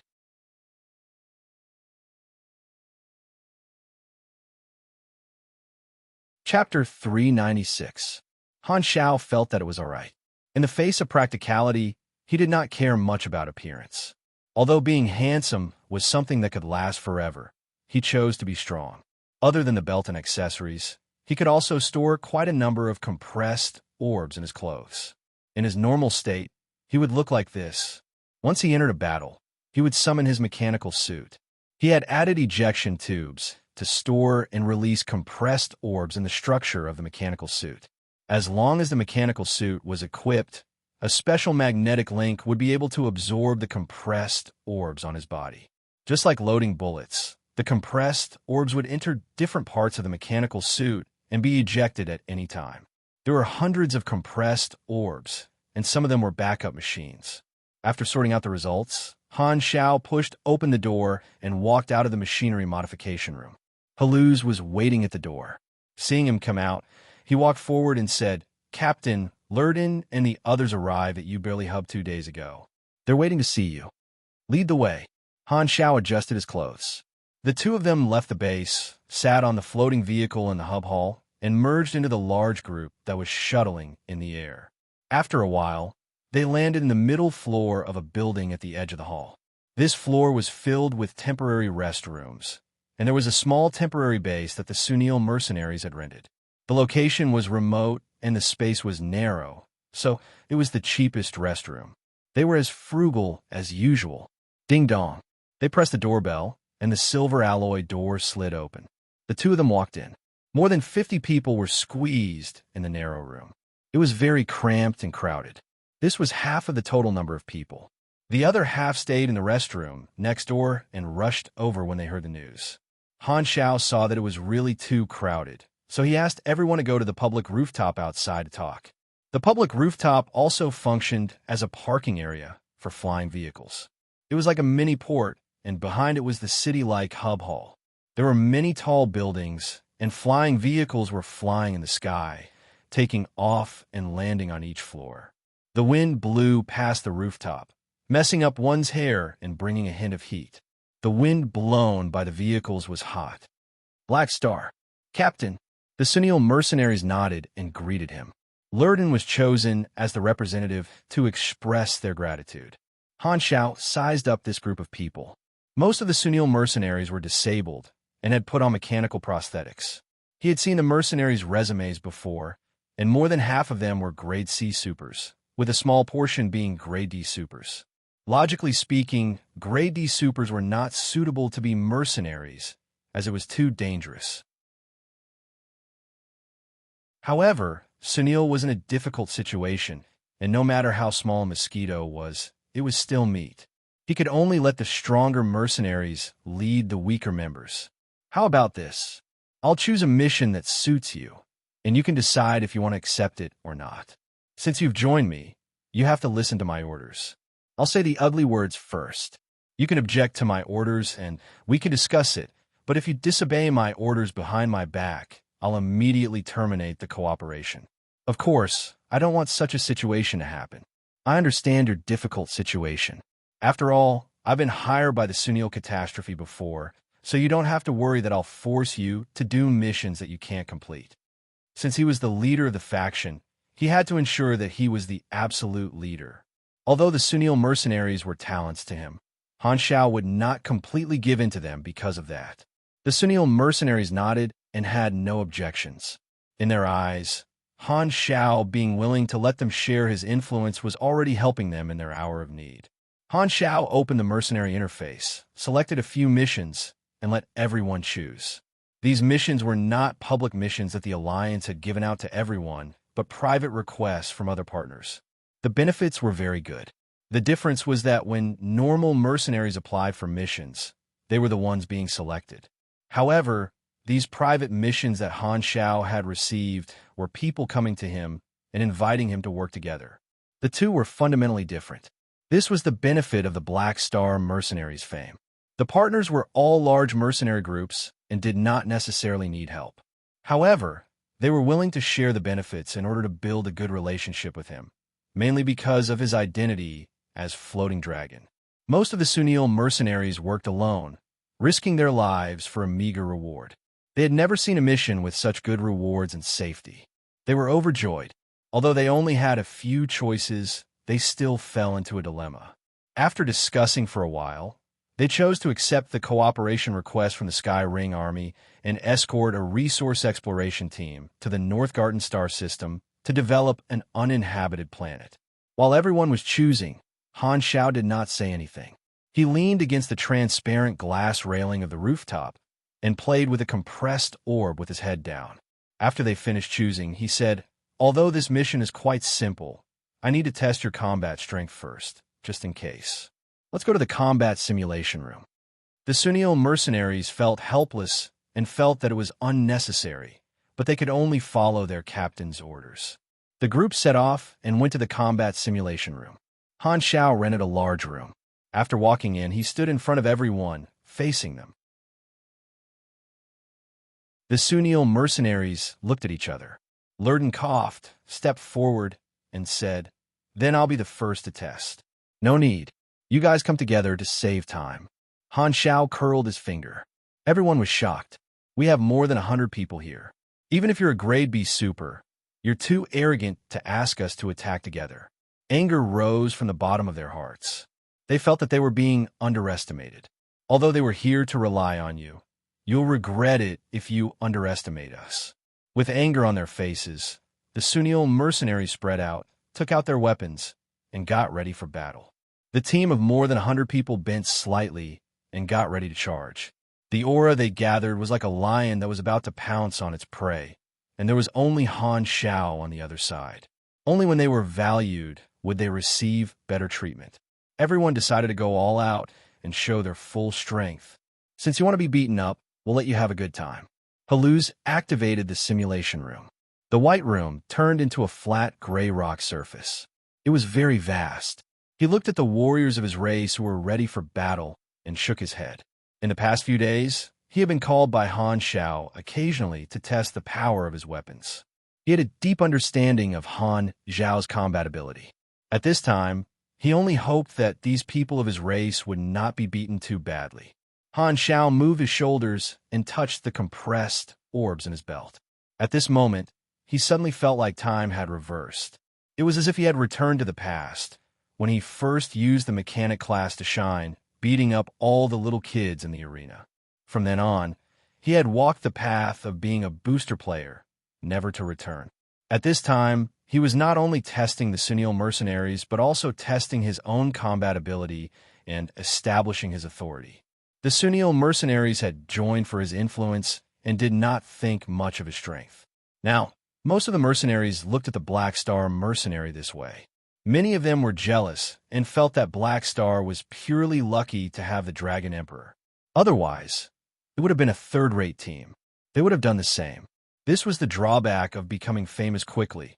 It made people doubt his strength. Han Xiao had known this for a long time. However, after weighing the pros and cons, it was definitely more profitable to borrow the power of others. It was normal for there to be some side effects. Mercenaries had always respected the strong. He was doing this to convince this group of people and establish his authority. The corners of his mouth curled up, showing a hint of fighting spirit. Come! Bang bang bung. As soon as he said that, the Sunil mercenaries immediately moved and charged forward. The long-range soldiers shot cannons and lasers, closing in quickly. Han Xiao stood still, and a flash of lightning flashed on his body. The two compressed orbs that were acting as earrings flew into the air and quickly turned into two sets of floating shuttles, forming two blue-purple shields above his head and in front of his body. All the long-range attacks exploded on the thin energy shield, and the mirror-like shield rippled with energy. Buzz, buzz, buzz, the sound of electric current continued. Immediately after, compressed orbs flew out of his belt one after another, floating around him. The lightning-like magnetic energy was directly activated, and these compressed orbs were scattered by the magnetic force. They were as fast as bullets, dragging long and thin lightning trails behind them. With a clang, they hit the ground and spread out. This scene was like a fairy scattering flowers, and soldiers formed from beans, instantly spread out. The next second, 22 ground turrets and 14 floating turrets appeared on the field, firing at the hundreds of enemies in unison. Tut, tut, tut, tut. The flames at the muzzles were more than a meter long. Some of them were large-caliber cannon turrets that used special ammunition, and some were electromagnetic cannon turrets. The firepower of 36 cannon turrets covered no blind spots. The formation of the Sunil mercenaries was instantly messed up. Their speed decreased, and they had difficulty dodging the rain of bullets. The turrets were located beside or behind Han Xiao, and the surrounding area of 100 meters was filled with mechanical traps that restricted movement and prevented the enemy from advancing. Each trap was 1 to 2 meters in size, and the trigger range was larger than the size of the traps. They flickered with dangerous electricity and sparks, making people not want to try stepping on them. In the twinkling of an eye, a position spread out around him. The Sunil mercenaries immediately found it difficult to move forward. They were surrounded by danger, and they instantly fell into a passive position. You're tuning in to the Warrior Lore YouTube channel. Don't forget to subscribe and join us on this journey to catch the most captivating stories.